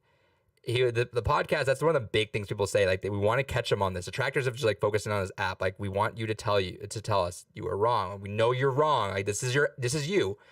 It's like that Patrick thing, the meme with this is your ID. Yeah, right. This is your name on it, right? That's the reason. This is your wallet. No. Yeah. Yeah. So they gave him the option. They said, because it was cool. I guess the side scrollers, they really didn't have a lot of faith going in some, but they went to the detractors, talked to everything. Like, what do you need to know? Tell us. He did. I guess Stuttering Craig did a mock DSP interview with that. Remember that podcast I told you about, the Detractor podcast, David? I mentioned in a while. With the host of that podcast, he did a mock interview. Said, "Hey, I'm gonna interview you as if you're DSP. Tell me, act like you're DSP, and respond to me so I know what to expect." He nailed dude. He did his fucking research. Anyway. At the point that somewhere in the middle of the podcast, he goes, "All right, so DSP, let's talk about this." Yeah, they go through a whole thing. And you say, "All right, so this isn't your name. You're formally saying that's not yours." Okay, they're like, "All right, so can you just send me a screenshot of what your name is now?" "No, I can't do that. That's gonna jeopardize the safety of my family." They're like, "Okay, but I'll just look at it and I'll vouch for you." "No, I just can't do that." He's like, do you trust Craig? You like it? "Yeah, but I know. I just emails can be hacked. You just can't tell like." The way he's like, "I'll delete the email." "No, I just can't." And everyone's like, "Bro, like, that's yours." Like, who does? Anyway, please, if you just ever need like this, we want to get into like a psyche thing. It's so fucking fascinating. And I'm telling you, I showed this girl who'd never heard of him. We ended up doing like a highlight thing, and she just wanted me to keep going through different highlights. This whole thing, I've pinpointed spots. I'm like, "You gotta watch this part, then this part." It's on my list. It's on my list. It's- AJ. I think it's I'm gonna cook some dinner after Wild, this, and dude.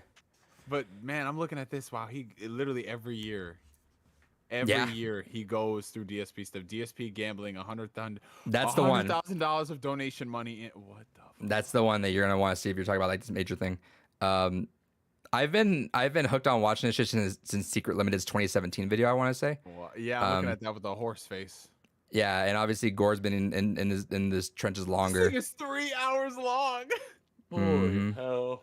I mean, I would like if it's something really interesting. I would sit down and watch Dude, it. and Keemstar pointed it. So there was a lot of like fallout from it. Like that's what I'm saying. My whole weekend, me and every detractor, like I was done. I think I was spring break because by that Sunday I was like knocked out. It was exhausting. But even like Keemstar kind of delve into it where there's like a bunch of whales that DSP has that just fund his shit. Some of them are Yeah. fucking weird. There's like this one creepy kid who just like all he does is just at reply a bunch of porn stars on Twitter, and then he has like, but then he also has like these secret YouTube playlists that people found of him like liking playlists with little girls on it, which is like fuck you, that's disgusting. But like Keemstar was getting in on it, and Keemstar even pointed out he had to stop for a second because like, dude, this shit's addicting. Like I understand how detractors are because once you just dive in and you keep going more and more. It's addicting. It's my trash TV.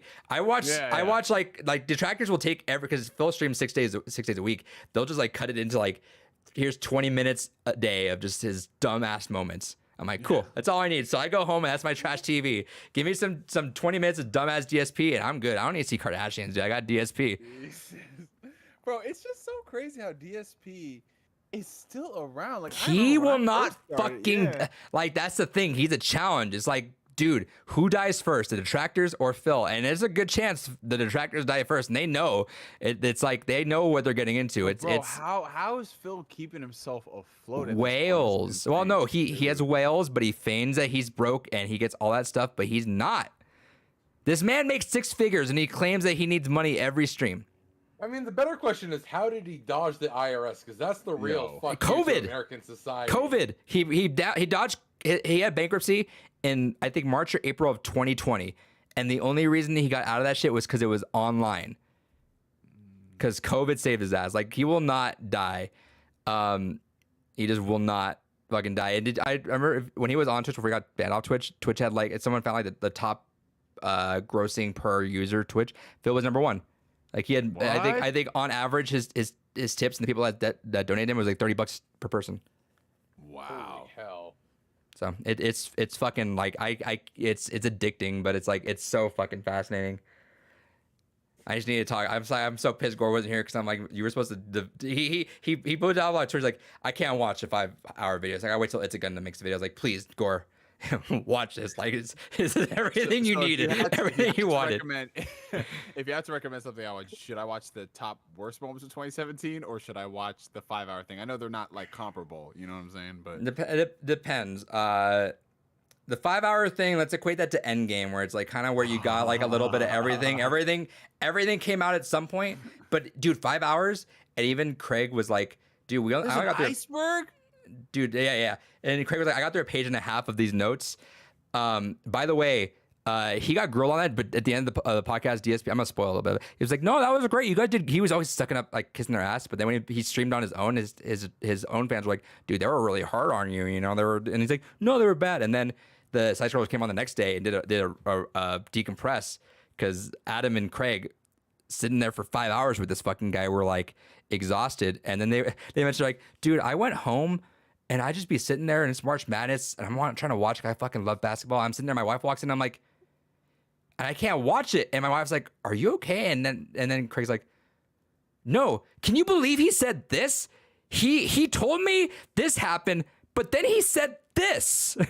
And they both did that. And one of the other one's like, "Dude, you did that too." Because that's all I did all day. I just couldn't believe after I reflected that he was saying that. And so they went in, and then the detractors fucking loved them. The detractors just threw them $2,000 they made on the next stream. Because they're like, "Here, we fucking loved you. Like, they take our money." And then Phil, his own fans exaggerated and said, "Yeah, they made $20,000." And Phil got pissed, and he hates them now. He talks so much shit on them and says they're just terrible fucking people. I'm never gonna fucking interview. The world fucking hates me. No one gives me a fair chance. So I'm just never gonna talk to anyone now. Like that's it. It's just gonna be you, me making positive streams. Cause fuck them. Like he's pissed. It was fucking fascinating. But then anyway, after eventually it died down, I was able to take a breather, and then I played Resident Evil 4. Yeah. That's actually why I didn't watch. That's why I didn't watch John Wick. It happened on Thursday. I just thought about it. I was like, why did I watch John Wick? Because I was fucking decompressing from that shit. That shit was. I would have had a heart attack watching John Wick after having to deal with that shit all weekend. Holy hell. I am starting this shit today. I think if you want to like just a progressive rabbit hole, like watch the early Secret stuff and go in. He does a fantastic. He used to work for a TV station. I think he said he doesn't like to give. They don't like to give too much information about this stuff, but he's worked for that, and his editing is really fucking good.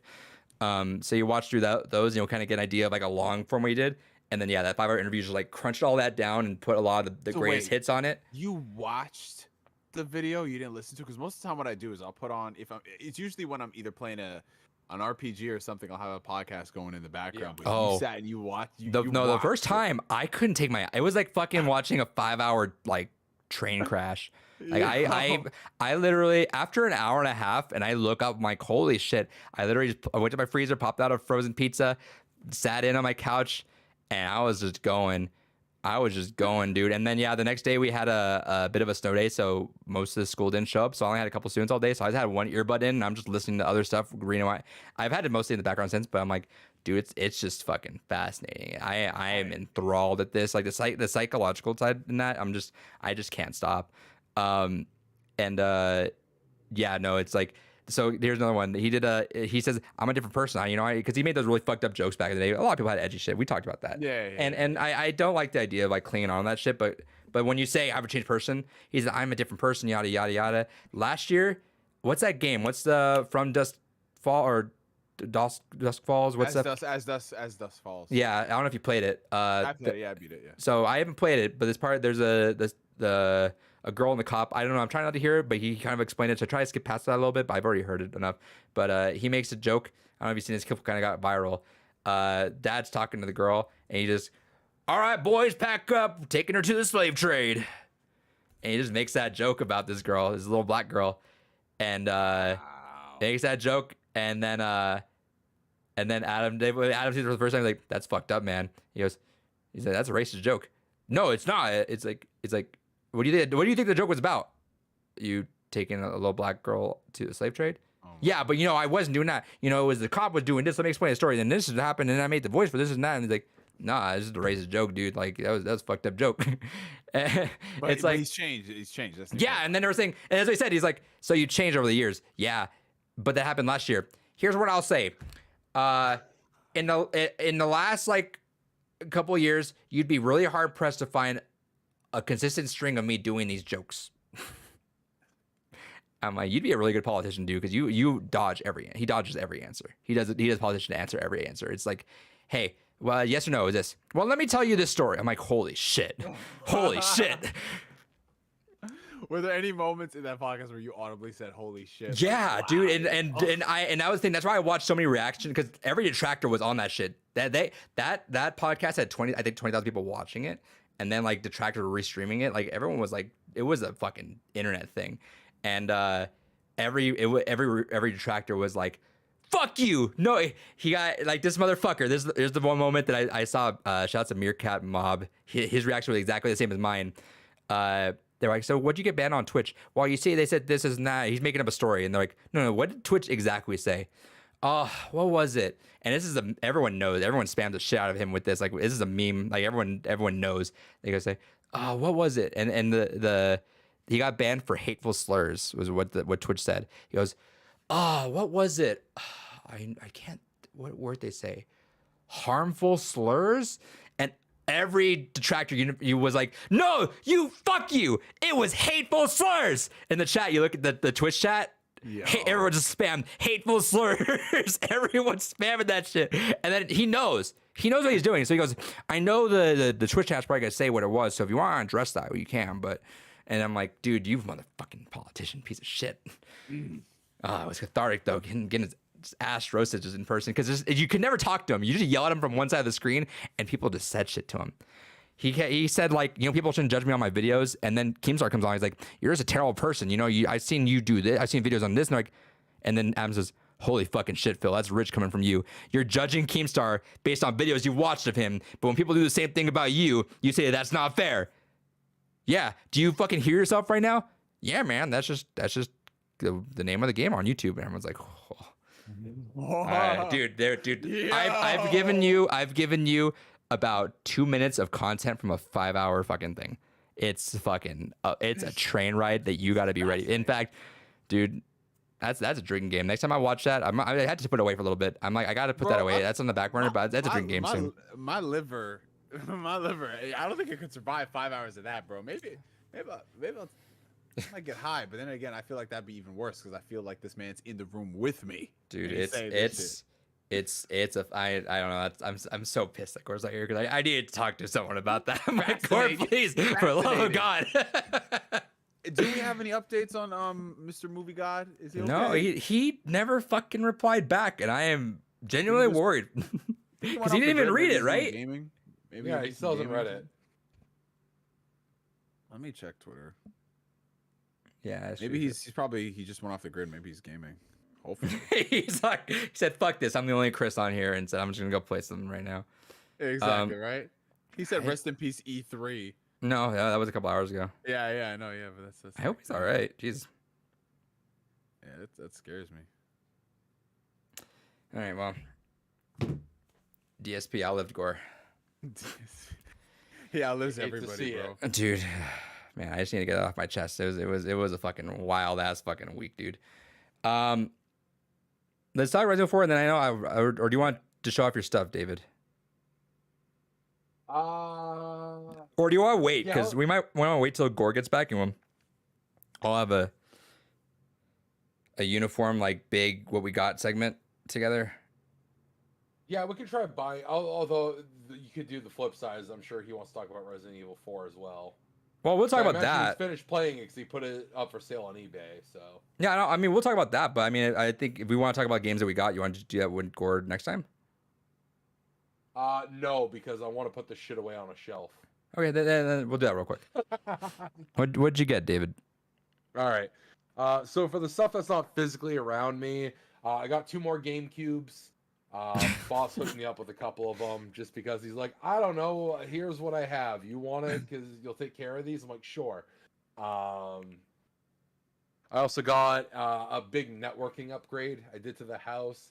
I bought a Ubiquiti Dream Machine Pro Special Edition, as well as a Ubiquiti 6 Enterprise wireless access point. So that was almost $1,000 in equipment I dropped down for upgrading the house's networking. Absolutely beautiful stuff. For one last thing of non-game stuff, I've mentioned it on the podcast before, but I am a HoloLive simp, and my plushies have finally come in for nice. Guargura and Mori Calliope. So happy to have these plushies finally. As for the gaming stuff, so we got a complete box edition of TIE Fighter on PC. We have, let's do the miscellaneous pile here. I finally got my version of the collector's edition for the Evercade EXP, they call it. My batch was part of the batch that was stolen from the warehouse. So my name's actually in like a special section of the credits because of that, as we got like a couple of key bonus features. So we got this, we got the dual cart combo that came with it. Nice. We got fancy branded versions of like screen protectors that right here. We got these guys here as like a little bonus for having our version stolen. It feels all right. I played around with it for a little bit. One thing that I hate about the EXP line is that they are the first ones to introduce a digital only option for some of the games, which is kind of against the point of Evercade, is they're meant to be, physical cartridges again. Forever. Exactly. But their deal with Capcom is they could only do digital downloads for their games. They wouldn't do a cartridge for it, which is dumb. And it also leads to a weird design thing. There's the PEGI rating right on the back of the console, which is kind of fucking weird. Oh, wow. Like, I don't know why they had to do that, but it's fucking dumb and it stands out. But the D-pad is what I kind of dislike about it the most. I know a lot of people swear by like the old Genesis D-pad as being their favorite D-pad, and it feels just like it, and I fucking hate it. It is a garbage D-pad. Getting fireballs and Shoryukens to come out in Street Fighter was a little bit of a nightmare and took a lot of fucking practice to finally get going. Yeah, overall, I'm excited to have it just because it is a nice upgrade in terms of hardware. Otherwise, I like the triggers. The buttons themselves feel very nice. I like that it has a built-in Tate mode, so that when you're playing shmups, you have a much more of a vertical screen for it. Nice. Still too small of a handheld, though. People need to design consoles for people with massive sausage fucking hands like I do. Populous, the beginning, got that completed box on PlayStation 1 again, finally. Got some Iron Sword on the NES. Got a sealed copy of a combo demo disc pack. This was a Japan exclusive because these games were Japan exclusive. Still to this day, actually, both of these games. No, only one of these games. The first one in this combo pack did get a US release for the 3DS, and that is the combo demo pack for Soul Hackers and Rond. Maybe one day we'll get an official Rond release in the US. Maybe Atlas will actually give a shit. Who knows? No. No. Got a sealed copy of Medieval Moves. Ooh. Got a copy of Resident Evil 0 on the GameCube for dirt cheap that I was excited to find. Nice. Got some PSP games to fill out the collection a little bit. The first Untold Legends game on PSP, as well as Dungeon Siege, Throne of Agony. Picked this up for like $2 because I hadn't actually seen it before, and I do like collecting for PlayStation 2 oddities. And that is Brave, the Search for the Spirit Dancer. Pretty cool. It's everyone's favorite underrated Pixar movie. Reasonable. Knight's Journey into Dreams on Wii. It was a very interesting one. Yeah. I think it got hindered because of the crevices around the nunchuck. It didn't feel smooth like it did on Saturn, which was weird. Yeah. Mm. Euden Chronicle. I still don't know fully how you're supposed to pronounce it. I thought it was Euden Chronicles, I think. Maybe. I think. But I do have that. Return to Popolo Crisis, a story of seasons. So half Popolo Crisis, half fucking what do we call it there? Harvest Moon. Interested to try that at some points. We'll go all right with the Switch stuff that I got here. Managed to get this dirt fucking cheap.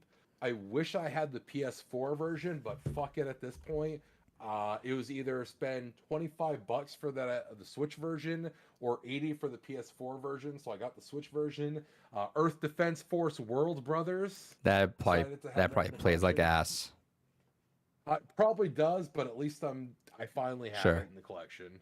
And Earth Defense Force on console plays like ass anyways. That's just Earth Defense Force. Metroid Prime Remaster.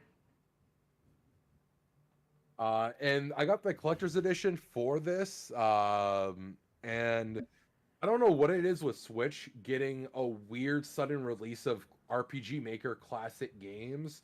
But I was excited to see IB got a physical release on Switch. So got that. And even though I now have a modded Xbox, so I have basically the entire original Xbox library that I care about downloaded on a hard drive, I still never know when, shit could go wrong. So I do like having my physical library. So I've started slowly pumping up my Xbox collection. So we got Kingdom Under Fire, The Crusade, TMNT Mutant Melee, Kingdom Under Fire Heroes, X-Men Legends, Classified, The Sentinel Crisis, Quantum Redshift, This one was a neat oddity that I forgot existed. Xbox back in the day actually had some really unique interactivity with demo discs on the original Xbox and on the 360. Yep. So I picked up the Rainbow Six 3 companion disc, which was a demo for Rainbow Six 3, but also gave additional mission packs for Ghost Recon and the original Splinter Cell. Hao Fang, Fist of the Lotus. Little Jedi Knight Academy. Nice. Some Iron Phoenix. Another copy of X-Men Legends. That's a duplicate I'll be selling off. Just in case. Legacy of Kain, Defiance. Or I could just fucking throw that across the room. That's fine. Hell yeah. And then, of course, I got Humble Bundle stuff. But the last of the stuff that I got here, every time I have owned an Xbox, because I used to be one of those poor bastards that would sell games and shit. No, you and did then- something more sacrilege. Well, I did. I also would get rid of cases for games. That was a very sacrilege. Man. In my defense, I used to his move defense. around a lot. I moved. No, about fuck you. You're at still least there. It's still terrible. No, I used to move around once every 1 to 2 years to a new location, and I hated moving all my games. So I'm like, fuck it, I'll throw them in binders. A lot of my game collecting over the years has been undoing the damage of that, and getting shit complete in a box again. That's what they say about your late 20s and your 30s. You're just unlearning all the shit that happened in your life, and in some cases, it's getting back the game boxes. The amount of money I could have saved in my lifetime, but if I just kept boxes, like I still, especially like with Def Jam and so many other Oh my games in my God, Def collection, Jam I'm like, games, bro. fuck, if I had kept my fucking boxes for those things. Yep. But yeah, so I got Cameo for like the 8th time in my lifetime of owning this game. I picked this up. I could have got the 4K remaster version of this game, but it has backwards compatibility, and there's a weird part of my brain that's like, no, if I'm gonna play it, I'm gonna play the original version. Star Ocean: The Last Hope. And this I got physical, even though I already have it on PS3. I have the digital copy of it on Xbox 360, and so my brain was like, no, must have a physical version to go with it as well. So I also got Persona 4 Arena for Xbox 360, just so I can say that is now a physical copy of the game instead of just the digital option. And that is, I think, everything I have acquired You can put over it the away. last few weeks. Oh, and I got a new vehicle because the last one's dead. But Ooh, okay. got into a car crash. Car's totaled. Oof. Your fault? No, I got Good. sideswiped by a dude speeding.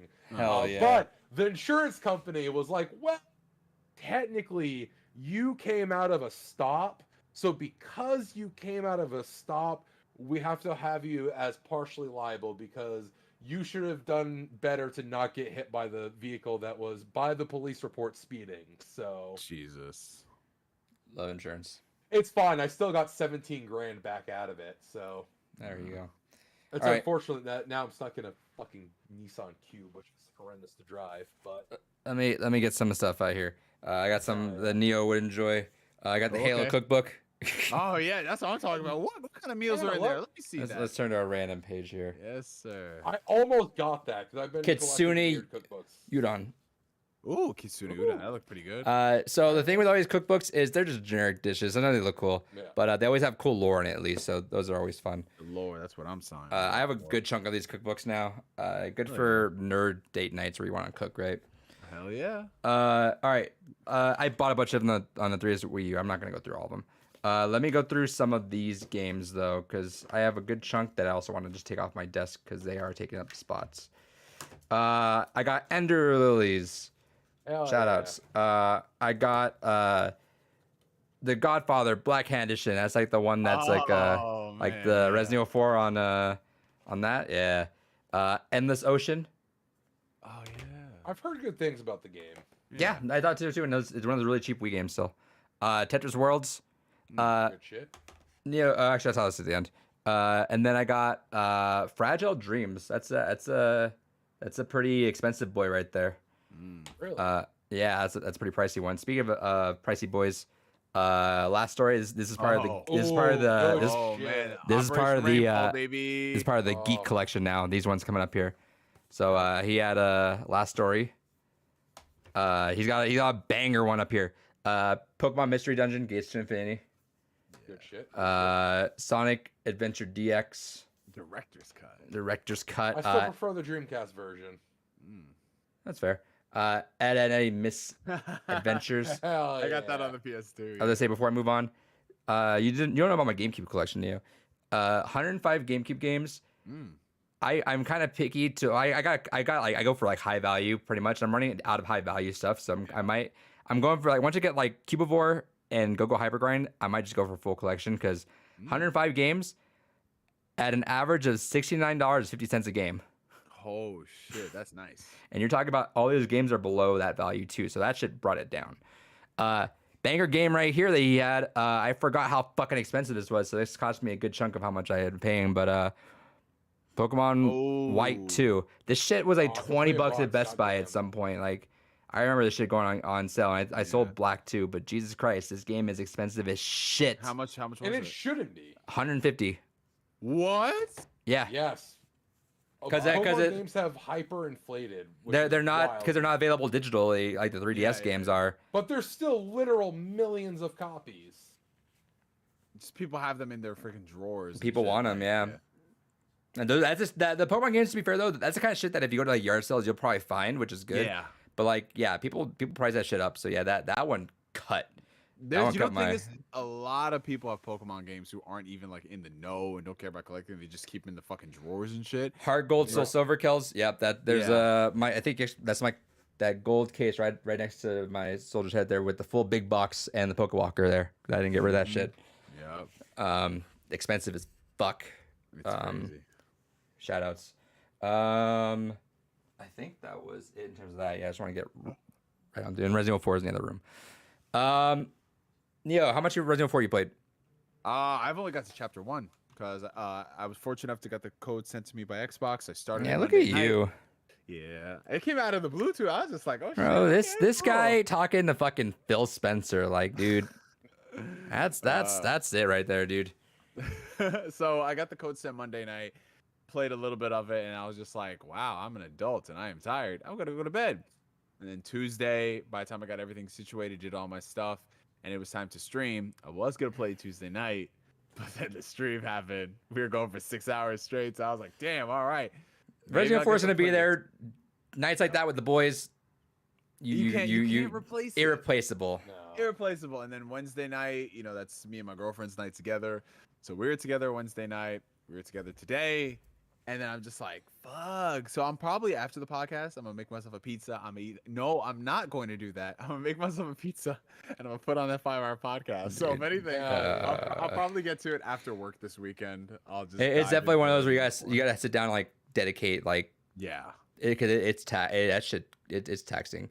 Really quick, Kel's had a couple of things in the chat. I want to strangle younger me for selling my old Pokemon stuff to GameStop. I think a lot of us have that stuff where we wish we could. My parents never let me sell my consoles, which I'm glad they never did because that would have definitely gone. What was the one thing that you guys sold? Even at the time, you might not have known the value. I know mine. I have a story Yeah. that haunts me to this day. The one thing I regret most is I did a trade with a buddy of mine because at the time these games had the same exact value. And well, on one hand, I feel I got my time's worth out of it. Now I wish I still had what I kept. So a buddy of mine, this was when Fallout 3 first came out. And he's like, oh yeah, I played it, you know, had fun with it. You know, you want to trade for anything? I'm like, yeah, you know, I don't feel like, because this is back when I was a teen, didn't really have money, whatever. I'm like, yeah, no, let me see what's in my collection that's worthwhile.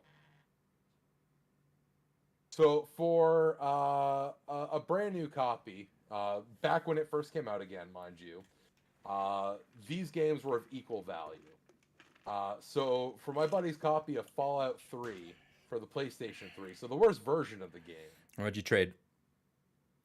a complete in-box copy, including all the extra goodies, like the maps, the manual, the soundtrack that came with it, of Lunar Silver Star Story Complete. What the fuck? How much is that worth right now? $300. Good shit, David. Love I it. think I think I beat you on that actually. Let me check real quick though. Uh-oh. Let me go I'm trying to look think. because So my story's gonna be very short because I know the value of it isn't too crazy. But at the time, I remember I was getting ready to buy Final Fantasy 13. And I was trading some games in for it. I remember GameStop was having a deal. If you trade in, I think it was like Pokemon Battle Revolution on the Wii, you got like I think $30 off of it. And I was like, fuck, like this game, I've had this game for like what, 2.5 years. I don't play it anymore. Sure, I'll knock $30 off the price. And then it wasn't until afterwards where I started watching a lot of YouTube videos and I was like, yeah, let me look at the value of this game. And I saw how much it was back then. Now, I don't think it's kept its value. But when I was looking at the time, it was going like for 80, 90, $100. I was like, what the fuck, I bro? think I got Battle Revolution 30. still goes for a hearty chunk. Oh, jeez, that's crazy. But I have to look in my collection right now because I'm not sure exactly I know the the one. value of. So I I know have the one. a lot of Switch games that have gone up in price like crazy, like the Xenoblade physical copies because they just don't Mhm. make them anymore are insane. And then also I have Gravity Rush Remastered. I still think goes for at least like It- 50, 60 bucks. Yeah, something it like was that. it spiked, but then like randomly GameStop just kept developing copies. It Yeah, felt like that's what got it. It used to be Um, like, I think $200 at one. yeah, point. but I it was dropped like, down to about Jesus, bro. 60. Yeah. Yeah, no, so like my vinyl collection's so fucking pricey. I looked at Oh, there right. was one that I saw where I bought it for like $25 in 2017. I was like, yeah, I like this artist, and they came out cool. Bought it couple like this is like 2021, I want to say. Looked on Reddit, someone mentioned like, holy shit, you have like I was just reading comments, I respond, but someone mentioned that vinyl and someone's like, holy shit, you have that? And I was like, oh, uh-oh. And I looked and it was $750 brand new. As I Wow. sold that shit. I was like, yep, that's I love that album, but I'm like, yeah, I'm good. Um That- yeah, I know one of Gore's, I'll speak for Gore right now. Devil's Third. That was Yeah. I had bought that knowing it was gonna be new or expensive. I got GameStop new because fuck that, but it was the last one in my city, but still very pricey. But then they had a second print run, so that brought the price down a bit. And then Gore sold it. I want to say for like 100 some bucks. About Wow. $350 game right now. Here's the one that I beat myself up over every fucking time. Rewind to 2013. Okay. FinalSmash.com. I get a review copy of a game called Painkiller: Hell and Damnation. Hell yeah. Now, I got that game. Oh yeah, I remember the story now. I got that game.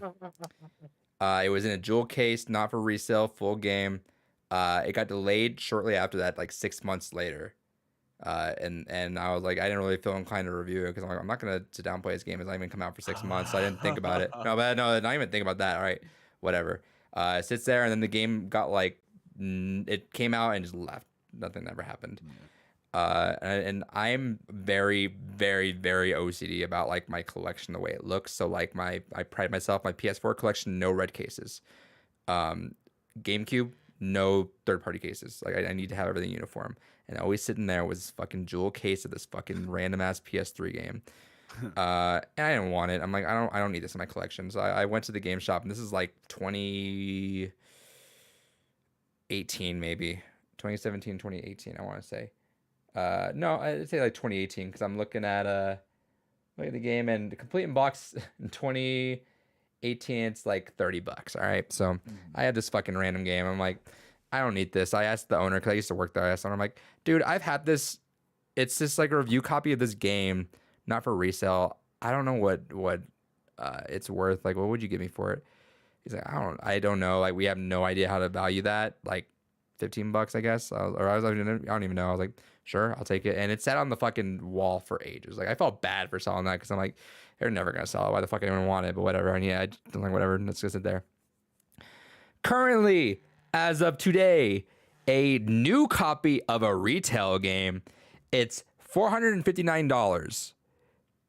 Now imagine having a not for resale review full copy disc of this very rare game. It's somewhere. Now, here's the thing that haunts me. I go to the game shop, right? And there's a lot of loose games. And in the back, they've moved a lot of stuff around because like sometimes stuff, I swear, that game sat on the shelf for months. Like it wasn't on the shelf, it was like on a hook on thing because there's loose games they have separately. Just on there, you gotta kind of flip through them.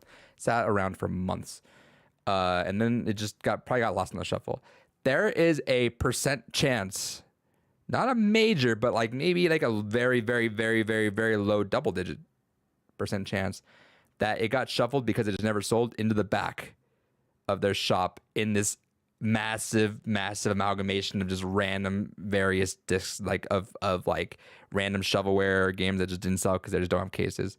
So every time I try to help, I'm like, I just envision it, and I have pictures of my collection I'll take every now and then, and I could fucking see the goddamn fucking game.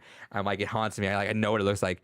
I'm like, if I ever see it, and he tells me like, no, if you see it, like, yeah, of course it's yours. Like he's a super sweet guy. He's like, yeah, I got you. Shout out to him too, by the way. As you know, I'm the star of the ET documentary. Got myself a talking line in there. I brought my 3DS on there, my gold 3DS. It got dust inside of it. Sent it off to Nintendo to repair. They just gave me back a generic blue 3DS, which broke my heart because so anyway, I wanted it. There's a story behind me and my dad finding that for cheap on Black Friday. He gave me so it's not the same one, but he gave me a gold 3DS, so it's pretty much the same one. But since my dad's passed, you know, that like that kind of 3DS holds like sentimental. So big shouts to him. He's a sweet guy. But he's like, yeah, if you find it back there, like, yeah, that's yours. Like, please take that. Yeah, for sure. He's not that kind of guy. Like, no, I'm gonna sell you it for like whatever I bought it for or I gave it to him for, right?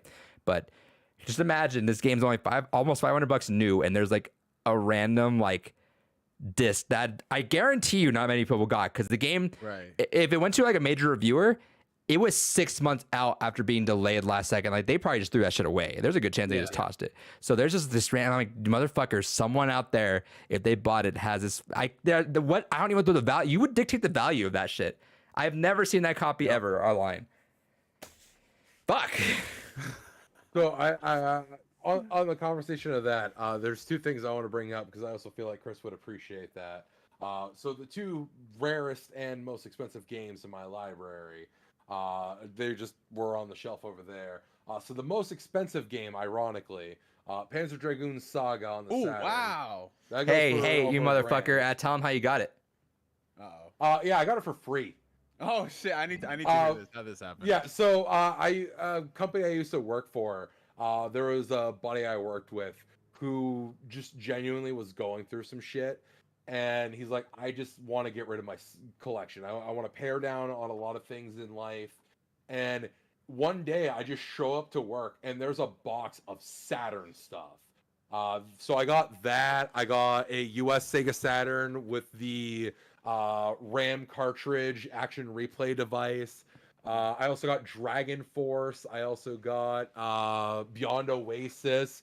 Like every $200 to $300 plus Sega Saturn game. Oh, and Radiant Silvergun. Just oh my god! all the biggest ticket fucking item Saturn games, aside from a lot of the working design stuff. He's just like, all yours. And I'm like, he tried to pay him too. Want Like, anything? And I'm like, bro, I will give you. Somebody's like, no, I don't want anything. Just I know you'll take care of it. see, Oh, that's the only man, move. that's beautiful. Last year, Neo, early in January, I knew I was gonna be on a kind of a money crunch. So I decided to stop spending so much, and I would trade a lot of stuff. So I went on Reddit a lot for like a solid couple Yeah. months. I went trading, just traded whatever I didn't care about. I was like, I'm not that beat up about this. I got the Elden Ring collector's edition. I was like, I don't really need the collector's edition. I don't really want to ship back to Amazon. I was like, I'll just put it on my list as stuff that I have. And I have obviously like I'm a man of culture, so I just GameCube like big hits. I'm like, these are the ones I want. But if you guys offer me whatever, I could still work with that stuff. But I had that one on there, right? And I forgot that there was that extra collector's edition. That's what I really wanted to, was that helmet one, like the big boy one.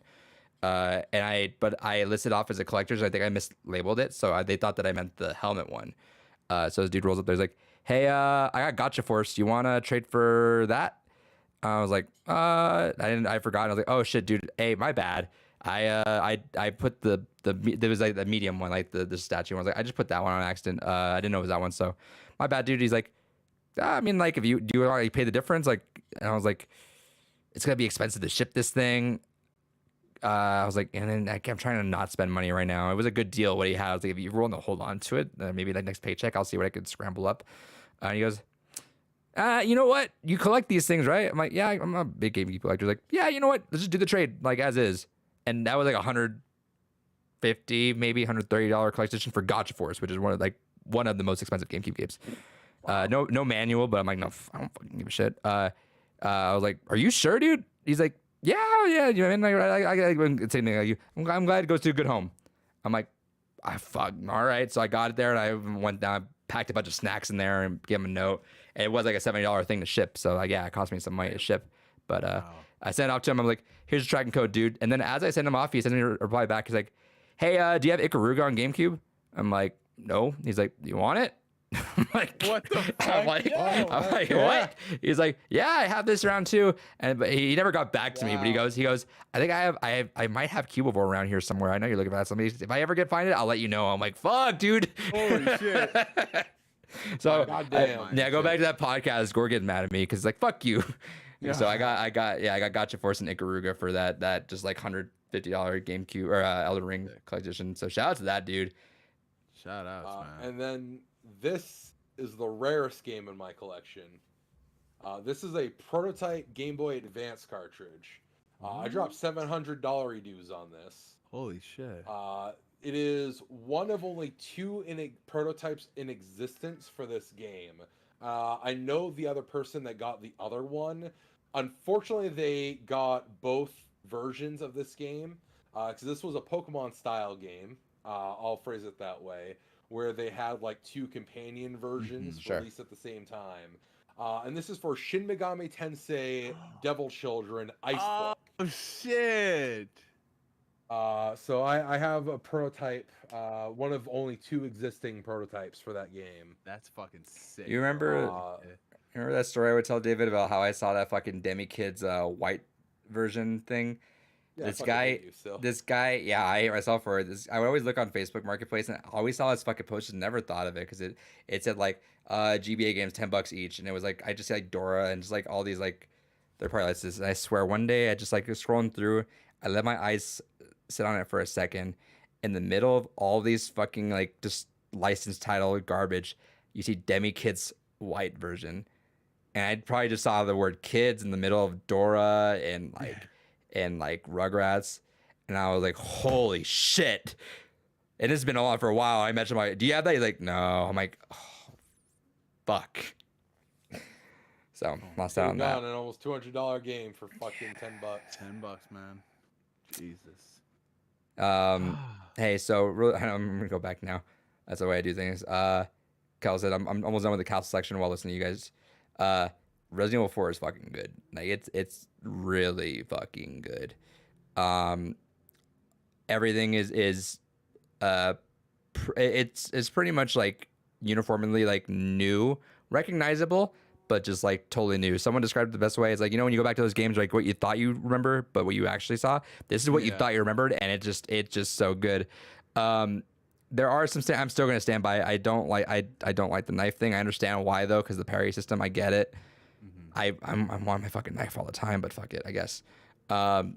Everything else is so fucking good. Like the character interactions, Ashley's not annoying. She's like an actual character that I actually enjoy the conversation that I had in there. Every character just has their moment in there. Everything gets amped up, and it's like what you remember, but like even more crazy or even more in there. Like good. Luis gets like even more character development in there. It's just so good. And like I know, and again, maybe I'm glad Gore's not here because he would have just been fucking laughing the entire time. I get it. Capcom has a fantastic pedigree right now. They killed it on these Resident Evil remakes. I will say this. It's still really good though. Like it's not a bad game. The content is what's lacking in it, but it's still a good game. Cut out like half of the fucking content of 3. But... Sure. Again, yeah, but the content is the issue. But like the game itself, the way it's built, yes. But fine. Realize this though. I know there were good remakes, but this is coming from someone who's not a Resident Evil person, right? So being a good remake doesn't mean anything when I didn't play Resident Evil 2 or 3, right? So like this is the one where it really like it's like if you go back to even before it was announced, like I talk a lot about it, I'm like, it has to be good. This is a big game. you gotta do this right, and they nailed it. Like they really fucking nailed it, and kudos to them. This is a good fucking game year for video games, dude. Dead Space and Resident Evil 4 just living together, thriving, just enjoying that. I'm just like Silent Hill, just join the club, dude. Let's just Please. come in for a big group hug. Let's just kill it.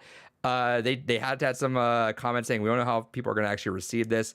I kind of understand that, and I kind of like that because I'm like, that shows. I can't tell if that's being more true or not. I can't read it yet, but I want to lean on the fact that they're just gonna go in. I'm so questionable. How do you feel? Let me ask you that. How do you feel Silent Hill 2 is gonna get received today? So Because I don't think that's a mass audience game even today. I think people have these ideas of it and they know of it. That's the story is not a mass audience game. I don't know. It's a very visceral story. So the thing about Silent Hill, it's always very interesting because you look at Silent Hill and you remember how there was this whole thing like Konami's got to bring back Silent Hill. They got to bring it back, and then you look at the sales numbers of Silent Hill and you're just kind of like, I get it, right? Like, like where's the audience? Not saying that they shouldn't have, but it's kind of like it's the cult way following in a people- way, right? yeah. Like, yeah, like so the people that are clamoring for it, like I've wanted a Silent Hill, a new Silent Hill, whether it's a remake of 2 or just a new entry entirely for a while, but would it's it that be the game same everyone type knows of of, but game? no one Yeah. played, right? Like, Exactly, and also it not really being available on modern storefronts in a at least there you go. because we had one attempt back in the day. Shout out to Comic Sans on that sign. Oh Jesus, yeah. So I don't know, like, but then again, I don't exactly know how modern audiences would receive something like that because just with the way people have been digesting media as of late, it could be one of those games that you think isn't received well, and then people fucking love it. It blows up. It's like the thing that we need at this moment, See, you know. and I want to say that, but it's like even when you think about, so we've as an audience come as a video game collective, yeah, we'll appreciate stories, right? Like Last of Us and The Walking Dead are really the ones that blew that idea of story in video games out of the water, and we're doing that, right? Story games are huge now, but maybe it's catches flack, but a lot of stories in video games are still like,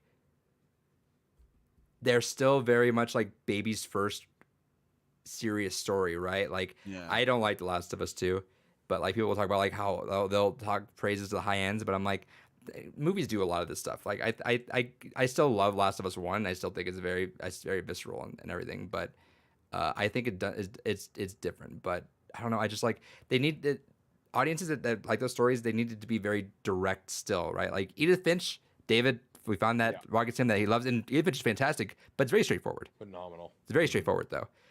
Silent Hill 2, it's Silent Hill, but Silent Hill 2 is not a straightforward game at all. It's like a game that warrants retrospective, a game that warrants digesting and doing it. It's very much an indie film, right? It's like very much one of those like indie Yeah. films that like an A24 film, right? Like it's an A24 film that you dig into and you dissect, and film nerds fucking love it.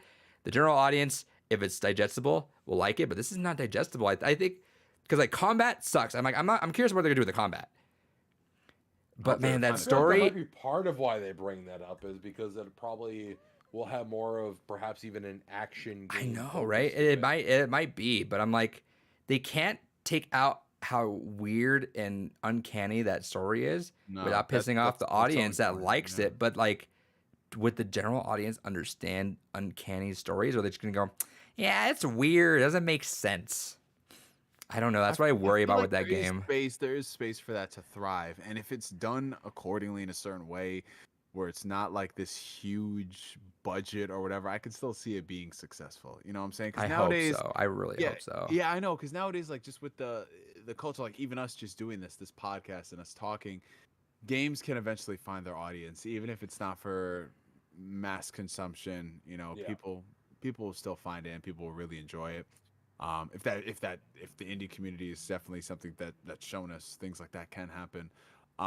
But yeah, I mean, I want it to be great. Bluebird team working on it. I mean, I was not a big fan of the That's- medium at all. So. No, here's the thing. From what little I played, I thought it was all right. Here's the thing. Like Bluebird team is always like halfway there, and they just can't finish the execution. The good thing about doing a remake, the good thing that doing the remake is the blueprint's there. Like they just have to follow along and just like do what they need to do on certain parts of it. So like they can't it's really truly on them to fuck this up, right? Like, yeah, literally, if they find a way to fuck it up, it's like, wow, you guys, you earned an achievement in that respect. Like, Right. Find a way. They'll find a so way. it's interesting, but I worry for that. But man, dude, this year's banging video games, man. We got A lot. some good shit so far, and it's Bro, really Hogwarts. We had Like a Dragon, Ishin, freaking Dead Space, Resident Evil 4. We got Final Fantasy coming up. there's gonna be Zelda. Diablo, Oh, man. Zelda. Like, bro, there's a lot. Like, I'm not even.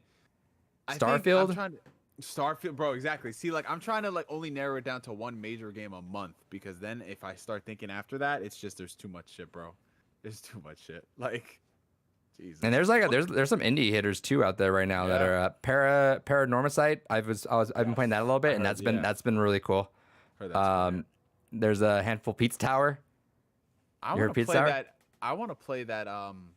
What was that thing? The Last Case of Benedict Fox or something? I saw it. I've during heard of Benedict that. Fox showcase. I like the aesthetic. It looks pretty interesting. But yeah, like if we're not even talking about indies, but like even just like AAA, like it's going lot of in right good now, and I'm having a great time. Street Fighter, Yeah, no, Street Tekken's not Fighter happening and this year. I Street don't Fighter's think. right around the corner. Tekken's not Yeah. happening this year. I don't know. Maybe. Oh. I don't know. We'll see. Oh, I imagine we'll get an update from Evo Japan. Yeah, but So- Street Fighter's right there. Capcom's blazing out right now. They're killing it, um, bro. But man, like I'm hey, shout outs to Live Alive. Yeah, it's Oh, coming out yeah. on PlayStation and PC. I Yeah. definitely want to try that. I No definitely confirmed try on physical for that, but that. Oh, damn it, Square Enix. So I guess I gotta track down Switch. Shout outs to their Pixel remaster. Yeah, that $100 pixel remaster. I gotta play Asia copy, so I mean, it was cheaper. But There you go. Yeah. How much you spend on that one? I think it was still only like 70 or something like that. Oh, okay. I mean, 11-ish bucks per game. Fuck it. I think that's more than fair for a full remastered orchestral soundtrack. I guess. I don't know. I'm just of that mindset where I'm just like, Square. Spider-Man 2 probably this year. Yeah. Oh yeah. Yeah. Yeah. Spider-Man 2. Yeah, this is gonna be it. This is one of those years, dude, where we're gonna. It's definitely making up for like last year. No, Here's the thing about last year. I'm upset Zelda didn't come out last year. I know it still looks choppy every now and then. I'm like, oh, I don't know if I can make it on the Switch, dude. This Switch is like fucking hurting. But I wanted it to come out last year so bad, just because I really wanted that triple decker fight of Game of the Years, because it's like it's just so poetic. It's like, hey, here's the sequel to one Game of the Year, a sequel to another Game of the Year, and here's like the culmination of another studio's, like it had their big with Sekiro having their big Game of the Year. Here's their big one. These three are gonna duke it out and just fucking fight for that shit. But it really just turned out that Elden Ring was like, yeah, let me just take it. And then Horizon stay taking L's. And Horizon's always right there, just always the bridesmaid, never the bride with that. Exactly, bro. But yeah, no, there's a lot of shit. I mean, ironically, I'm really excited for the new Zelda. I don't know why. Like, I enjoy Breath of the Wild, but I don't think I was as gung ho. I never finished it. I haven't Um, finished it either. I might get the very last bit of it. I just keep getting caught up because I think I just go at some point. I just got my fill. I'm like, I explored this place a ton. I put a lot of hours and I had a good time. I don't really need to see the end because I mean Zelda games I'm not really like killing for the story, right? I'm just having a good time. Right. But I'm wondering if I should just go through and just get into a big Zelda mood. It's like right at the beginning of summer break for me, so I'm like I'm probably just gonna dive the hell into that game. Yeah.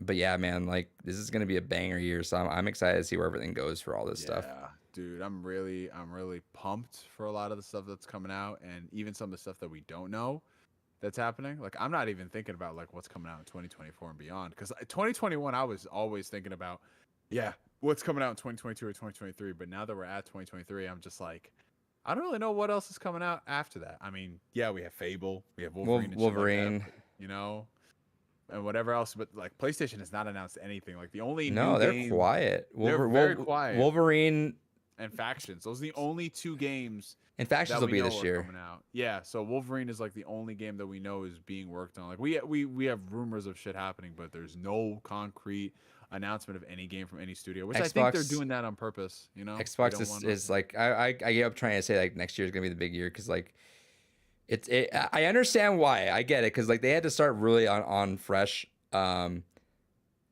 looks cool, but it's like these games that are getting out right now are like just remnants still. Like no one really had a full fresh start from everything because you can't. Like they say right now, if you start a brand new AAA project right now, it's not coming out these consoles. So it makes No. sense. But That's crazy when you guys think about it. Like if we start a Yeah. game right now, optimistically, 5 that thing years, will be 4 or 5 cross- years. Yeah, it'll be a cross-gen title with the PSX. That's insane.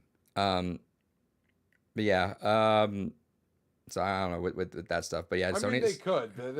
There's no reason these consoles shouldn't be a 10-year cycle.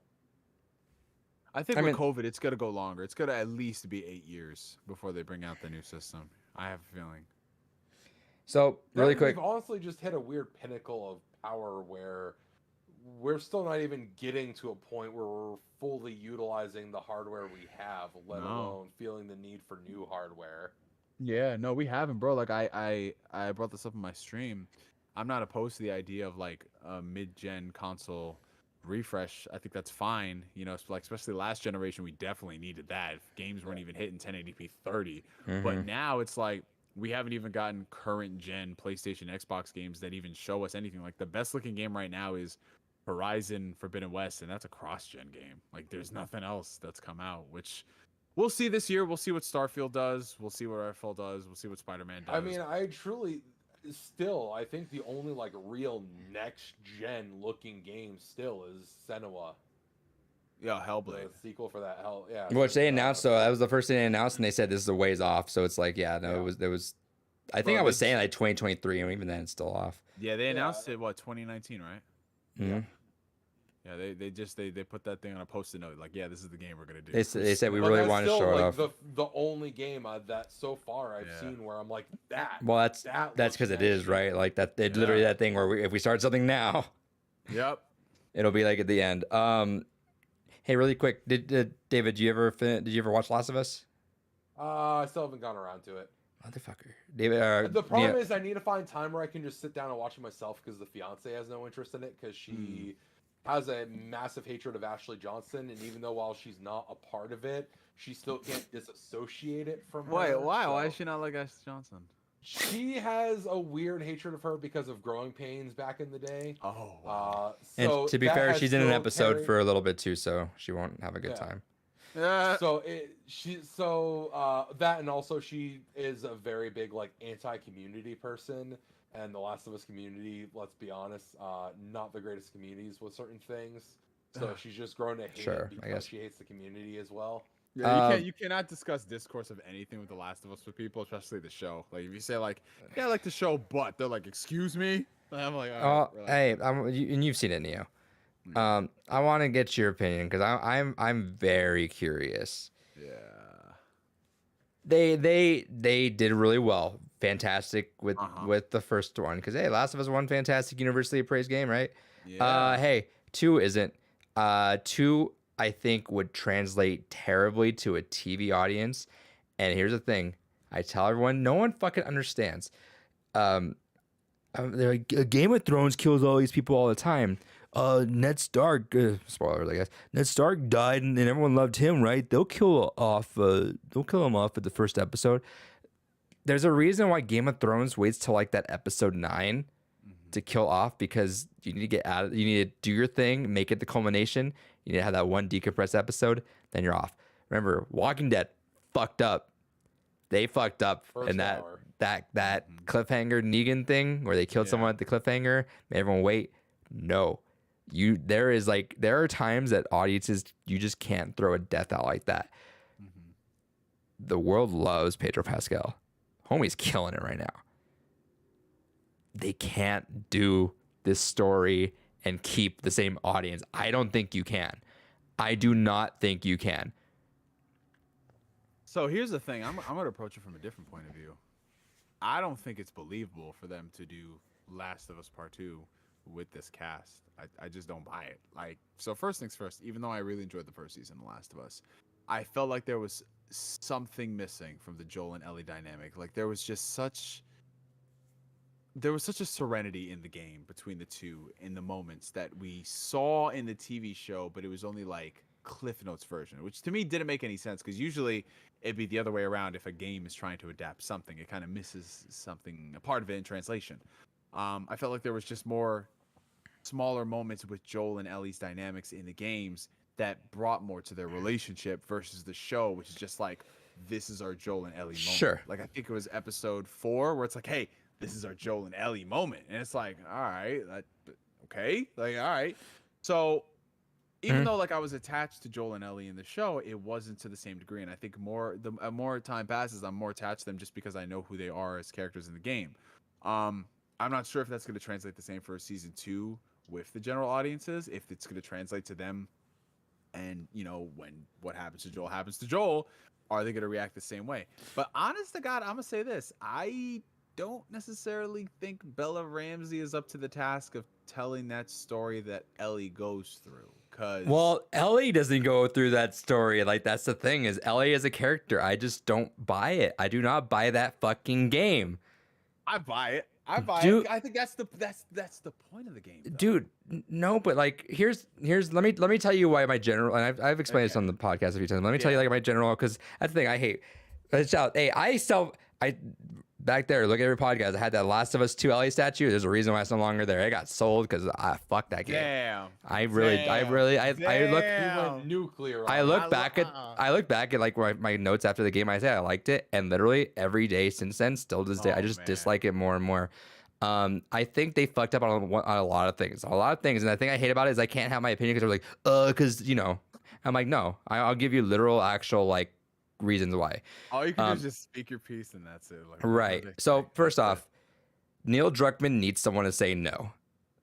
Bruce Straley had a big point in Last of Us 1. Hey, Bruce Straley not there anymore. It's just Neil Druckmann taking in Last of Us 2. There's a reason why that shit went off the rails.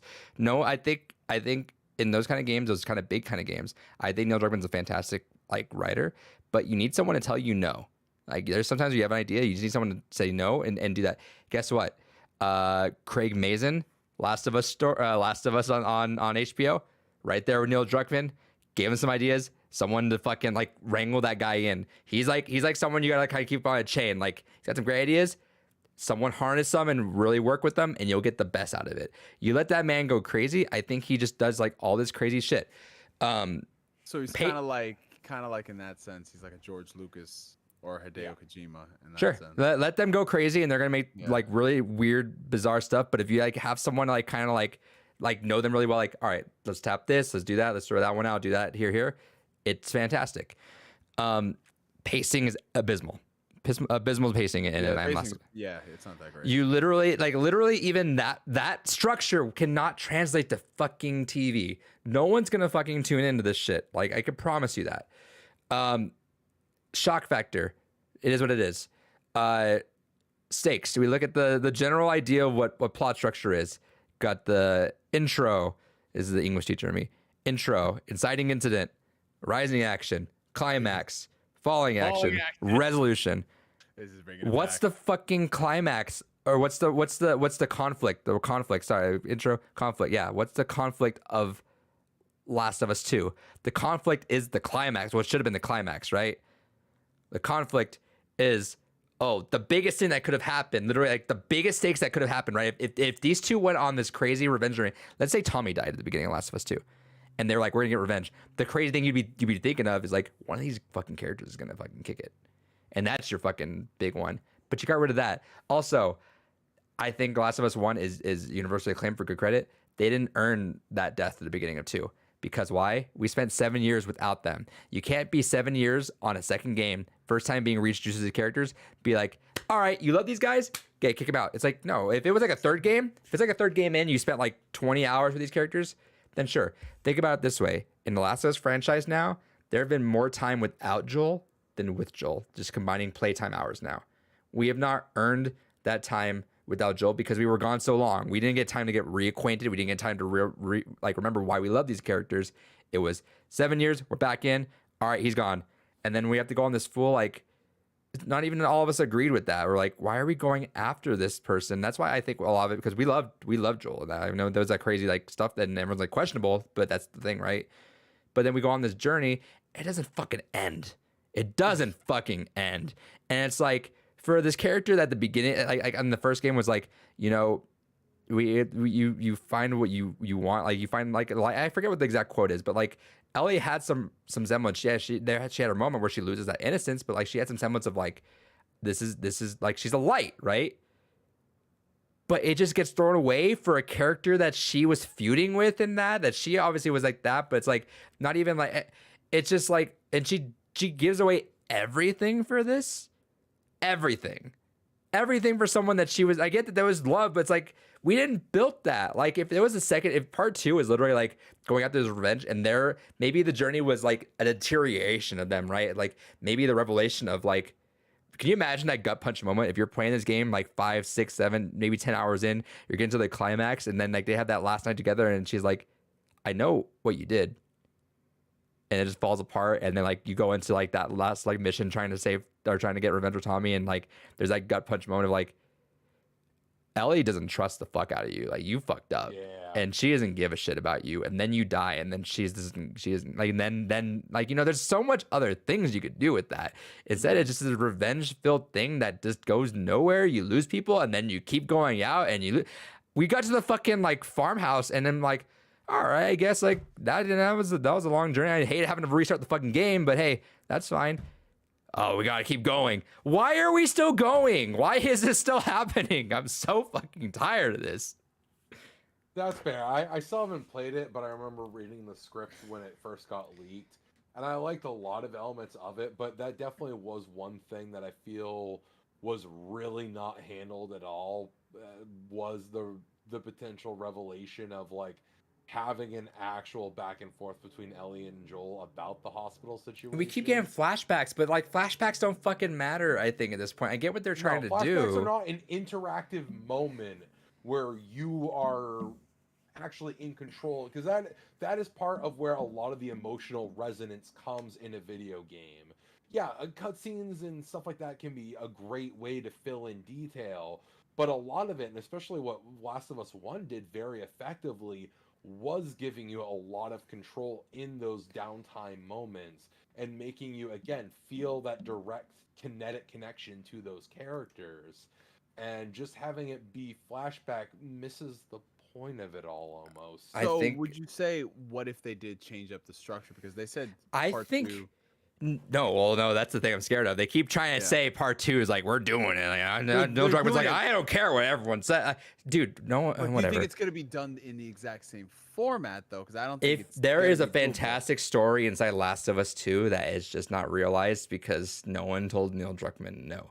Really quick, I want to point on that. I think literally what David's saying is exactly why I think you resonate with Last of Us more as the game, because you just had that more moments of actual gameplay that you're playing stuff, and the story in Last of Us and the connection thrives on just like those downtime in between moments that you just really connect with these guys.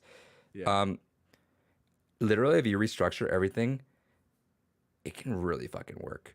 I think if you replace, you could still have like everyone's like, Joel's got, okay, I get it, kill him, like, yeah, but think of yourself as HBO, as people with sane brains. Think of yourself, hey, we just got the fucking 2. They love these. The internet's fucking falling in love, and then we got this guy. Everyone fucking loves him, and this fucking, here comes Neil Druckmann. We kill him off in episode 1. No, they might, or they could. I mean, you never know. They could restructure that. Yeah, so they have a little bit more payoff, and then he doesn't die at episode 1. But he could die like episode, because they did say part 2 is not going to be 1 season long. It's 2. But here's the thing, even that, I'm like, I could see it maybe being an episode 9 thing, right? The whole thing where it's like it built up that. That's a little too long though. But 9 episodes, 9 hours in. But if they restructure it to where, like Adrian's saying, and maybe instead of it being flashbacks, we live out those moments more directly. Like I said, I'm saying like 5 episodes in. 9's a season. Well, it is a season, but there's gonna be 2 seasons, and the whole point is that Abby has her whole life. First off, how the fuck are you gonna get an audience to? I'm genuinely a little bit. I'm excited. I want to see how this is gonna go down. Well, I'm worried. I don't know. Here's the thing. I'm being serious. Like I'm genuinely a little worried for whoever the actress is who plays that, because we always get that fucking thing where the people on the internet can't shut the fuck up and get over like of fiction over a fucking thing. You know, it's like God bless her. That girl in Star Wars. I forget her name. I don't know. Kelly Marie Tran. Yeah, got like the worst fucking comments. I'm like, first off, like this story is gonna fucking be terrible for whoever's doing it. So God bless him. Yeah, because Laura Bailey got shit on so Yeah. fucking Like much for that. holy shit! Like, She's like one of the touch nicest grass, people around, touch bro. fucking grass, you fucking idiots! Like it's a like you can hate the story all you want, but she's reading lines like. Like I Holy remember, shit. like I remember this in like when they were doing this is just how far it goes with fandom. There was this one anime and they announced like the English dub cast, and there was this one character in the anime, this one chick who's I guess like a dick or something. I don't know what the whole point of the story is, but she was like a dick and a very unlikable character, and then they were shitting on the voice actors because of that character and who that character is, and I'm just like, can y'all not separate the two? Like, what the But fuck? even then, like, grow the fuck up. You don't like the story. Like, Yeah. I don't Yeah. like the story. I think I like Neil Druckmann as like a writer, but the season needs to be wrangled. Never said like, I never fucking sent him like death threats or like, hey, you fucking Yeah. piece of shit. Like, I might have said him like, hey, I think your story sucks. But I just like, gotta wonder, like, what else do you? I don't know about y'all, but I got way too much shit going on in my life that I'm. Just they too don't have busy anything going worrying on. about That's why you need to go yeah, touch that's grass. the sad part. Literally, Yeah. if the biggest problem in your life is that you don't like that story and you feel upset at that person, you don't have a life. Straight up, no, there are many things they don't have, it, including the life, my Yeah. friend. Many. But I just don't see, and Craig Mason's, and that's why I'm just genuinely curious. Craig Mason's mentioned saying like, yeah, I have some ideas. I'm like, please God, be a good idea. Like, Well, I mean, we'll see. Though I will say, I was not a big fan of some of their. I like some of their inclusions in season one. I felt like them expanding upon the lore and the backstory, especially in like the first two episodes. I thought that was opening amazing. of the whole series is Yo. so good. Fucking amazing. So good that there's and such then a way to episode create two? tension. But it felt like a Christopher Nolan movie to you for a second. Like I Yeah. felt like it's like Dunkirk almost. Like, I don't know why I just had like a feeling like that. It just felt like very like it was so fucking good. It's because you know it's set in a time period where you already know the end point, but they don't Yeah. know this point, and Right. it's set like 50, 60 years later. It's so cool. But one thing I'm not a big fan of is I'm not really a fan of like the newer additions they had in the show. Like certain like original characters that they included and shit like that. I'm like, we have pre-existing characters in the world that we could have put in those roles, but we didn't. Which one in particular? What's her name? The That white city girl or the one yeah, that one the one from 2.5 Men, I think. yeah, the evil. Yeah, the one who's supposed to be like the leader. or Yeah, something. I she was she like, "Aight." yeah, that whole thing was a little weak, and I'll agree with that. Yeah. But I think overall there was so much good. I think the moments they needed to kill, Yeah. killed it. they I killed it. think- They did, yeah. dude. Pedro Pascal. I was waiting. I was a little upset because I'm like, dude, they really just not do the map scene because of that whole like one with the couple inside the cabin. But then I thought about it before they showed up. I'm like, nah, that's a tease. We're gonna get that fucking scene. There's no way we don't get that scene. Mm. And it had that in the end where he's like he's torturing them. And dude, let's be real. The finale. I'll say the finale also got rushed a bit. I think it definitely It needed did, a little more. yeah. That But was like, gonna be the thing I was gonna ask is like, how did the hospital scene? dude, well, the turn out in the hospital, show? like that moment of like Rampage, it was really beautifully done. They It do went this. down. It this went really- down. They do this really fucking cool thing where it happens and then like they like mute the music but make it louder, so it's like almost like you're underwater, and you hear the gunshots, and you hear the screams, and the bullets drop, but it's all like underwater, but the music's just like really like almost like that like deep but like it's the music, but it's like it's really really well done. Like that part's really good. Yeah. Shout outs. They did that doctor scene, they held on to it, and if you know, you know, but you just see all the normies watching it and you're like, They don't know. they don't know. They I don't know. I'm genuinely curious, but I'm like, this could also be the redemption arc because I really hate The Last of Us too. Like I genuinely, it breaks my heart because my fucking cat's named after like The Last of Us 1. That's why I was excited. I'm like, hey, y'all liked her? That was their 2013. Got you. Which by the way, they did test good. Shout outs to that. Yeah. But I'm just like, please just redeem it. Just give me a reason to think, because I'm like, I the story's there. It just needed someone to fucking wrangle that shit in. But I am excited to see it. Someone mentioned on Facebook, all I do is bitch about it. I'm like, fuck this. I don't know if I trust it. And someone was like, you're gonna watch it. I'm like, yeah, I'm gonna watch it. But I'm like, I'm genuinely, if they follow through with it, I don't know if I'm gonna watch it afterwards, because like I I don't want to waste my time on something. Like I said with Resident Evil, I don't like wasting my time on stuff that I just don't like. And man, like The Last of Us 2 is like it just didn't end. I'm like I could have just stepped away and walked away from it, but like I didn't. I had to see it to the end. I don't know if I want to do that again. Maybe I'll just wait and see people. If people say that if there's sources that I trust that say, hey, yeah, it nailed it. Maybe I'll watch it. But otherwise, I'm like, I still Bella Ramsey is Ellie. I don't know if she can. I think she did, dude. She did some of the acting shots she did was like her fucking hyperventilating at the end of the fucking David scene was like that was like really fucking well done. Her like yelp after the Michael scene. Like you know what it is? You know what I think it is? It's because she perpetually looks like she's a 14-year-old kid, which works for Ellie right now. Yeah, okay, so that's fair. They gotta age her up. Ellie looks, you know, but that's the thing. She's 19, so she's gonna look like this. Well, I want to say I want to say there'll be makeup enough to like make I was it. gonna say makeup will do Really? a lot for that. There has to be like we're talking HBO and their money's going into this next season. There's money going in, but the clickers need to show up some more. But there'll be money going in. So I want to say that they're I can't buy her going up against unless they downscale Abby. Might do that. Oh, I mean, make sure we don't get some Ronda Rousey looking motherfucker going in on that. Yeah, that's what I'm saying, bro. But well, I mean, we'll see. It's not gonna happen bare minimum until like 2000 at this rate. They said like, that. Well, the Bella Ramsey said they'll probably start filming at the end of the year. wow, so like 20, if we're lucky, end of 2024. I think she was even saying like beginning of 2025 because they'll probably shoot for the same. Oh yeah. Like January. Yeah. All right. But I don't know. I'm interested. But yeah, no, I could see that. But 2 years. I'm just like, dude, fuck, like you just can't.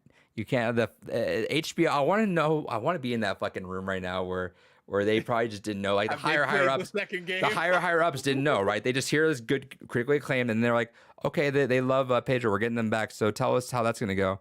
We get rid of them. What? Yo. All right, so like at the end of the season, like no, like episode 1, maybe 2, but probably 1, and you're like, what? if we got time too. If not, Yeah, like if the first episode, listen, it's episode 2, but if the first episode is 2 hours long, it's episode 1. Yeah. It's gotta go. Non-negotiable. Jesus. Yeah, dude. It's a wild time. It's gonna be interesting now because of the success of that show. Dude, that's what I'm saying, dude. Like it took off, and you know what? They knew though, right? Because if you look back when they first showed up, remember they like it was at HBO. Like here's what's coming next year on HBO, and then remember they stopped. It was like a blank, and like and coming early. Yep. The premiere of an all new. Like they knew, they saw this and were like, oh shit, this is good. You can't do that second game. You can't. I can't do it. Wait, bro. You can't do it. Love it. I'm looking forward to the fucking Discord. I'm ready for it. I know, and it's for this shit. I know, I do too ultimately, but I'm like, I don't know. What do you think? What do you think's gonna come out first though? That Amazon God of War first season or this one? Probably this one. Well, I forgot about that. I want to say this one because I think there was words around that those people who are making that show have something to live up to now. They're like, oh shit, that was really good. If this isn't as good, and even Sony, I'm sure, is like, hey, they got their first taste of it. They're like, all right, this is the quality we're at now. So you guys don't aim for anything lower. We hit that bar. We can't go down, man. And that's the sad part. Like I'm just looking like we got a Twisted Metal show coming out on Peacock. We have a Gran Turismo movie, which is coming from Neil Blomkamp, which is really interesting pick. Well, the movies I'm not gonna say because like Uncharted, whatever. No, let's talk about Uncharted. That's the worst part we could just say about the Uncharted movie. It's just, whatever. But like Also, shows. do you really think Twisted Metal's having any expectations out of it? I shit, bro. It has a. It could be a very fun show. That's the cool thing. Like if I don't know, Peacock though, like what the fuck are they gonna do? I legitimately was looking through like all the subscription service I was signed up for, and I saw that I was subscribed for Peacock, and I was like, what did I watch on Peacock? I haven't been watching wrestling. Like, what is it? Oh, The Office. And then now Puss in Boots. I watched Puss in Boots, and I was like, well, I need. I have a sub because they're like, have a whole year for $20. I was like, dude, sure, right? Yeah. In that case, I'm waiting for them to offer it onto T-Mobile because through T-Mobile I get most of my Netflix account paid for, but I pay for the 4K, so it's like $3 extra. Yeah. So most of that I got Apple TV for a year. I had Paramount Plus for a year, and I'm just waiting for them to put Peacock on there. They do some things on Verizon where I get Disney Plus free, Oh, nice. but it does this thing where it's like it's like $80 for a year of Netflix on top of like whatever else app you want. So I'm thinking about just doing that, but It's not bad. $80 for a year of Netflix is good considering Netflix now. If you they do raised that 4K, shit. it's like 20. I think it's either flat 20 or it's around. Yeah, 20. but here's the thing. So since I got done with my grad comps, I fucking hated that shit. That shit fucking sucked. Yeah. I crammed that shit so hard, and then I got so nervous that morning.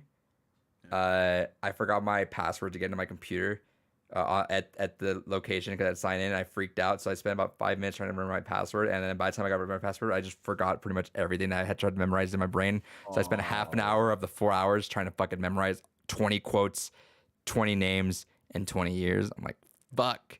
Jeez. So that shit sucked. But I found a massive love of just watching AI generated shit right now. I am so on this Oh, fucking Rugrats train. stuff is fucking wild. That stuff that's different. That's funny. Nothing forever like that one Seinfeld thing that got taken off because big shouts Larry just said a very terrible joke and they got Oh their yeah, ass. he said that. Yeah. Yeah, but then they came back, but the communication among that team was ass.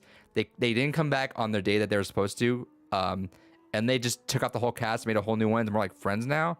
And everyone's like, oh, that's not what I wanted. So I went on to Unlimited Steam, and that's that one Simpsons episode, but just replayed over and over again with different foods and different things that are getting burned. And that was literally the most cathartic and best background noise because I need something playing in the background because ADHD brain. Yeah. And that was like perfect where I can tune in for a second for the ridiculousness. And because it's so constantly like just regurgitating the same shit, I could tune right back out and get to work. But all right, I got over that because I put that on for a whole like month and it was just I've degenerated. Now I'm watching shouts to How Is It Manifested. Very, very, very low viewed Twitch channel, about 20 to 30 viewers at any time. It is a procedurally generated AI TV show or TV channel where it just keeps making these same like 5 or 6 shows over and over again. Twitch chat can vote if they liked it or not, so it'll get rerun over eventually. It's got like Are You Afraid of the Dark parodies, Marvel parodies, Food Network parodies, National Geographic parodies, and it's just so fucking weird and bizarre, and I love it. I've been addicted to it, and it's just so fucking fascinating. And I'm also a bit of a troll at work, so I had to go do some trainings. So I was gone on Tuesday, and I had to think of something to catch these guys' attention because Lord help me if they lose interest for 5 seconds, it's on TikTok. So and I was like, you're gonna get a sub. Let me troll you guys because I the way they say things are like I was like, yeah, I thought it'd be funny. Well, it wasn't funny. I was like, I laughed. That's all that matters. Yeah. That's why I say though, like I laughed. I don't care. And so I imagine this because I asked. The next day, I was like, I asked one of my students, I was like, how'd that class go? And he told me, and I was like, perfect. I made them watch this chat. I said, hey, I want you to watch this Twitch channel for 30 minutes. And the assignment was differentiate how AI is from real life. Like, what makes an AI thing, aside from the voice, what makes that different from this? And it's got AI art, so like the faces are all just like fucked up and stuff. I asked them to watch half an hour. And God bless it. There was some really old stuff in there covering from my fucking dorky ass class. They watched this. They watched it on some screen, and there was like at some point the procedural thing. There was some woman holding a dog hostage with my gun. And they were like, we didn't understand what we were watching, and they were really confused. All right, you're gonna have to send that link. Along. Yeah, for real. You gotta send that shit. Twitch.tv/How Is It Manifested. Like it's supposed to be how is it made, but like how is it manifested? It's so fucking fascinating, uncanny. I don't know how I feel morally about it because I talk shit on these guys like I watching and just regurgitating this bullshit TikTok low attention span shit. But here I am just ingesting stuff that isn't even man-made. Who really is detached? It's definitely me, I feel like. Next time on Reading Rainbow.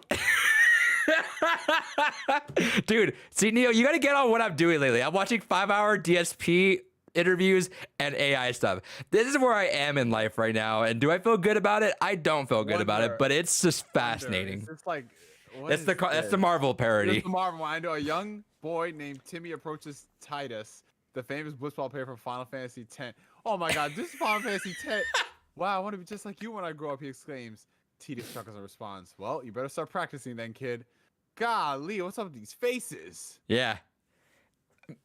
Tim spends every waking moment practicing his blitzball skills. He studies Titus's movements. Why do I keep switching back from Titus and Titus? Oh my God. And harder than anyone on his team. His friends start teasing him, but Timmy remains determined. One day, Timmy discovers a mysterious ball that he's never seen before. It's heavy and bulky, and he can't help but notice a strange aura emanating from it. This is actually going places.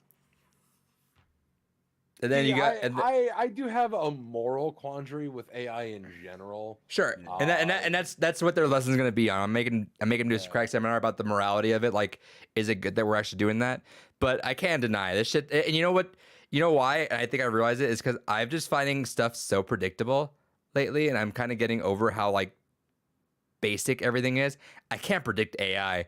AI is fucking madness, dude. And I'm just fascinated because that's what I do. This weird thing, I laugh at the lead up to jokes. I try to get in front of the plot twists as they happen, but I can't fucking do this with AI. And it's beating me every time. There was one I saw this morning when I had it on for my class. It was Vin Diesel was very excited to go watch Fast Furious 22. So he went to the theater and he watched it. As he saw a strange message came across the screen saying, "You will now become part of this." And Vin watched as his world collapsed as he slowly became part of Fast Furious 2. Little did he know that the figure he saw out in the parking lot cursed him to forever be part of Fast Furious 22. Great. Right. I can't stop. I can't stop some things, dude. my life is degenerated. Kel said, bro, AI reading Rainbow would be lit. Bro. That's all I can say. Just It's fascinating, dude. it definitely is. But yo, if anything, I definitely, since it is about midnight over here, I want to get myself started on that DSP thing. So I have to take my bow for that. Yeah, we're gonna dip out. We're at about 3 hours of being live, so all right, Yeah. that was 20. I'm sorry, Gore's not here. I'm genuinely a little worried. I don't know. He isn't even. He never even read the message, right, David? Yeah. Oh. Jesus. Gore, if you're out, the baby, we hope you're alive. Please, we miss you, Gore. Yeah, we'll get Neo on again so that we can talk to Gore. I want there's. Oh yeah. You gotta have me back once I watch that 5-hour thing, just to get my whole. Tell me when you do that, and I'll do that. And then also, 200 was gonna originally be a Samuel to Geek as well, so we're gonna get an extravaganza going. We're still You going. gotta get everybody back on. here, Exactly. The whole crew's got to be here at some point. So we're gonna do that. We'll do that 200. 227. Yeah, or 227. That's Yeah, a there good you idea, actually. That'll give us like a couple weeks to Yeah, and then we do 27 weeks to watch that 5-hour interview if you can man it. I could do like 20 minutes a day or some shit like Yeah, that. you won't be able to stop watching, dude. I have a big feeling. I've already got it queued up for the TV back there. I'm gonna go downstairs. I'm gonna make myself a pizza. I'll be good. It's exhausting. It's so fucking exhausting. No, just what stays in my fucking brain is just literally when you said it is the most exhausting 5-hour thing, and then you brought up what they did on the show where there's like, yeah, I tried to watch fucking basketball and I couldn't. I was thinking about this guy. Dude, it was. Also- Go ahead. No, I was gonna say real quick, before we head out here, Persona 5 The Stage Show is now on Crunchyroll. Oh, is it? Damn, we gave Neo a few things to watch. I got a lot of shit to watch now, bro. I have that. I got Resident Evil still there? 5-hour. We got Resident. Oh Jesus, Resident Evil. We might have to push that back. You know what? I'm gonna do one deep dive show at a time. How long is that stage show? Like 3 hours? 2 hours. Oh, perfect. Look at that. I can do that in 2 hours. I don't know how you condense that game into 2 fucking hours, but Yeah, they somehow condensed it into an anime. I don't know. You know. That's true. the anime still had like 50 episodes. Yeah, but still, that's a nice 100-hour game. With the sound. Dude, I'm telling you, like it felt like that where they both said, yeah, like there was all throughout the day. And then he said this, but he actually said this. So how the fuck did he mean that? And then the wife would just be like, "What happened?" What happened? You don't talk That's to me what the we're same trying way. to figure out still. Oh, Adam's like, "Dude, I played therapist. I'm not a fucking therapist." I'm ready for this. The shit. man said he has no time to go to therapy. This is a 5-hour podcast. Oh yeah, I'm ready for this, bro. Oh, it's a hell of a journey. I'll see you on the other side. Come out all war torn and missing a couple Yep. limbs, but dude, we did it. You just see me just smoking a cigarette. And Dude, that's what everyone said too. They're like, it they got somebody's super chat saying, "Bro, I need a cig and I don't smoke." I was like, that's exactly how the fuck I feel right now. I could have probably downed a couple cartons right there because holy shit, dude, it was like the biggest release. It was like cathartic. It just you got what you needed. It was cathartic. Like I needed that shit. Wow. And Keemstar being on that shit just Keemstar was also polite as fuck. Keemstar turned it into Daniel Keem, and he said that the next day. He's mentioned on to someone else's he was on someone else's stream. He's like, guys, I'm gonna be honest, it was so fucking hard to not just bring Keemstar out against DSP sometimes the shit that he was saying. Cause he's over here saying that he called Keemstar's not self-aware. Jesus.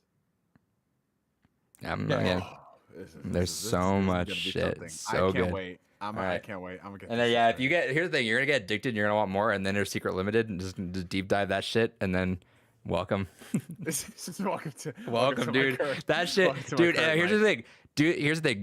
You're gonna watch this interview, then you're gonna get interested, and then you'll watch like the other ones every once in a while. Maybe like once a couple weeks later, you're gonna want to watch the 2016 video, 2017, and then eventually you'll work your way up to where we're at now, and then you, me, and Gore, because he releases these videos on Christmas, like around Christmas time. Yeah. We hop on and we're like, all right, let's watch. It's like a coming together. It's coming together, dude. It's a good time. Yuletide cheer. Yep. All right, y'all. All right. Thanks for hanging out. Hope the multi-stream worked out, Twitch and YouTube. I'm gonna try to do that more. I don't know how I'm managing it. I know that's against Twitch. I don't know. They say partner. They say it extends to affiliate. They don't give a shit. And everyone fucking does it. They're gonna ban me. No, I'm already on YouTube. Whatever.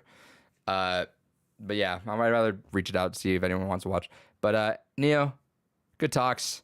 Absolutely, as always. It's always a good talk. David, Hell yeah.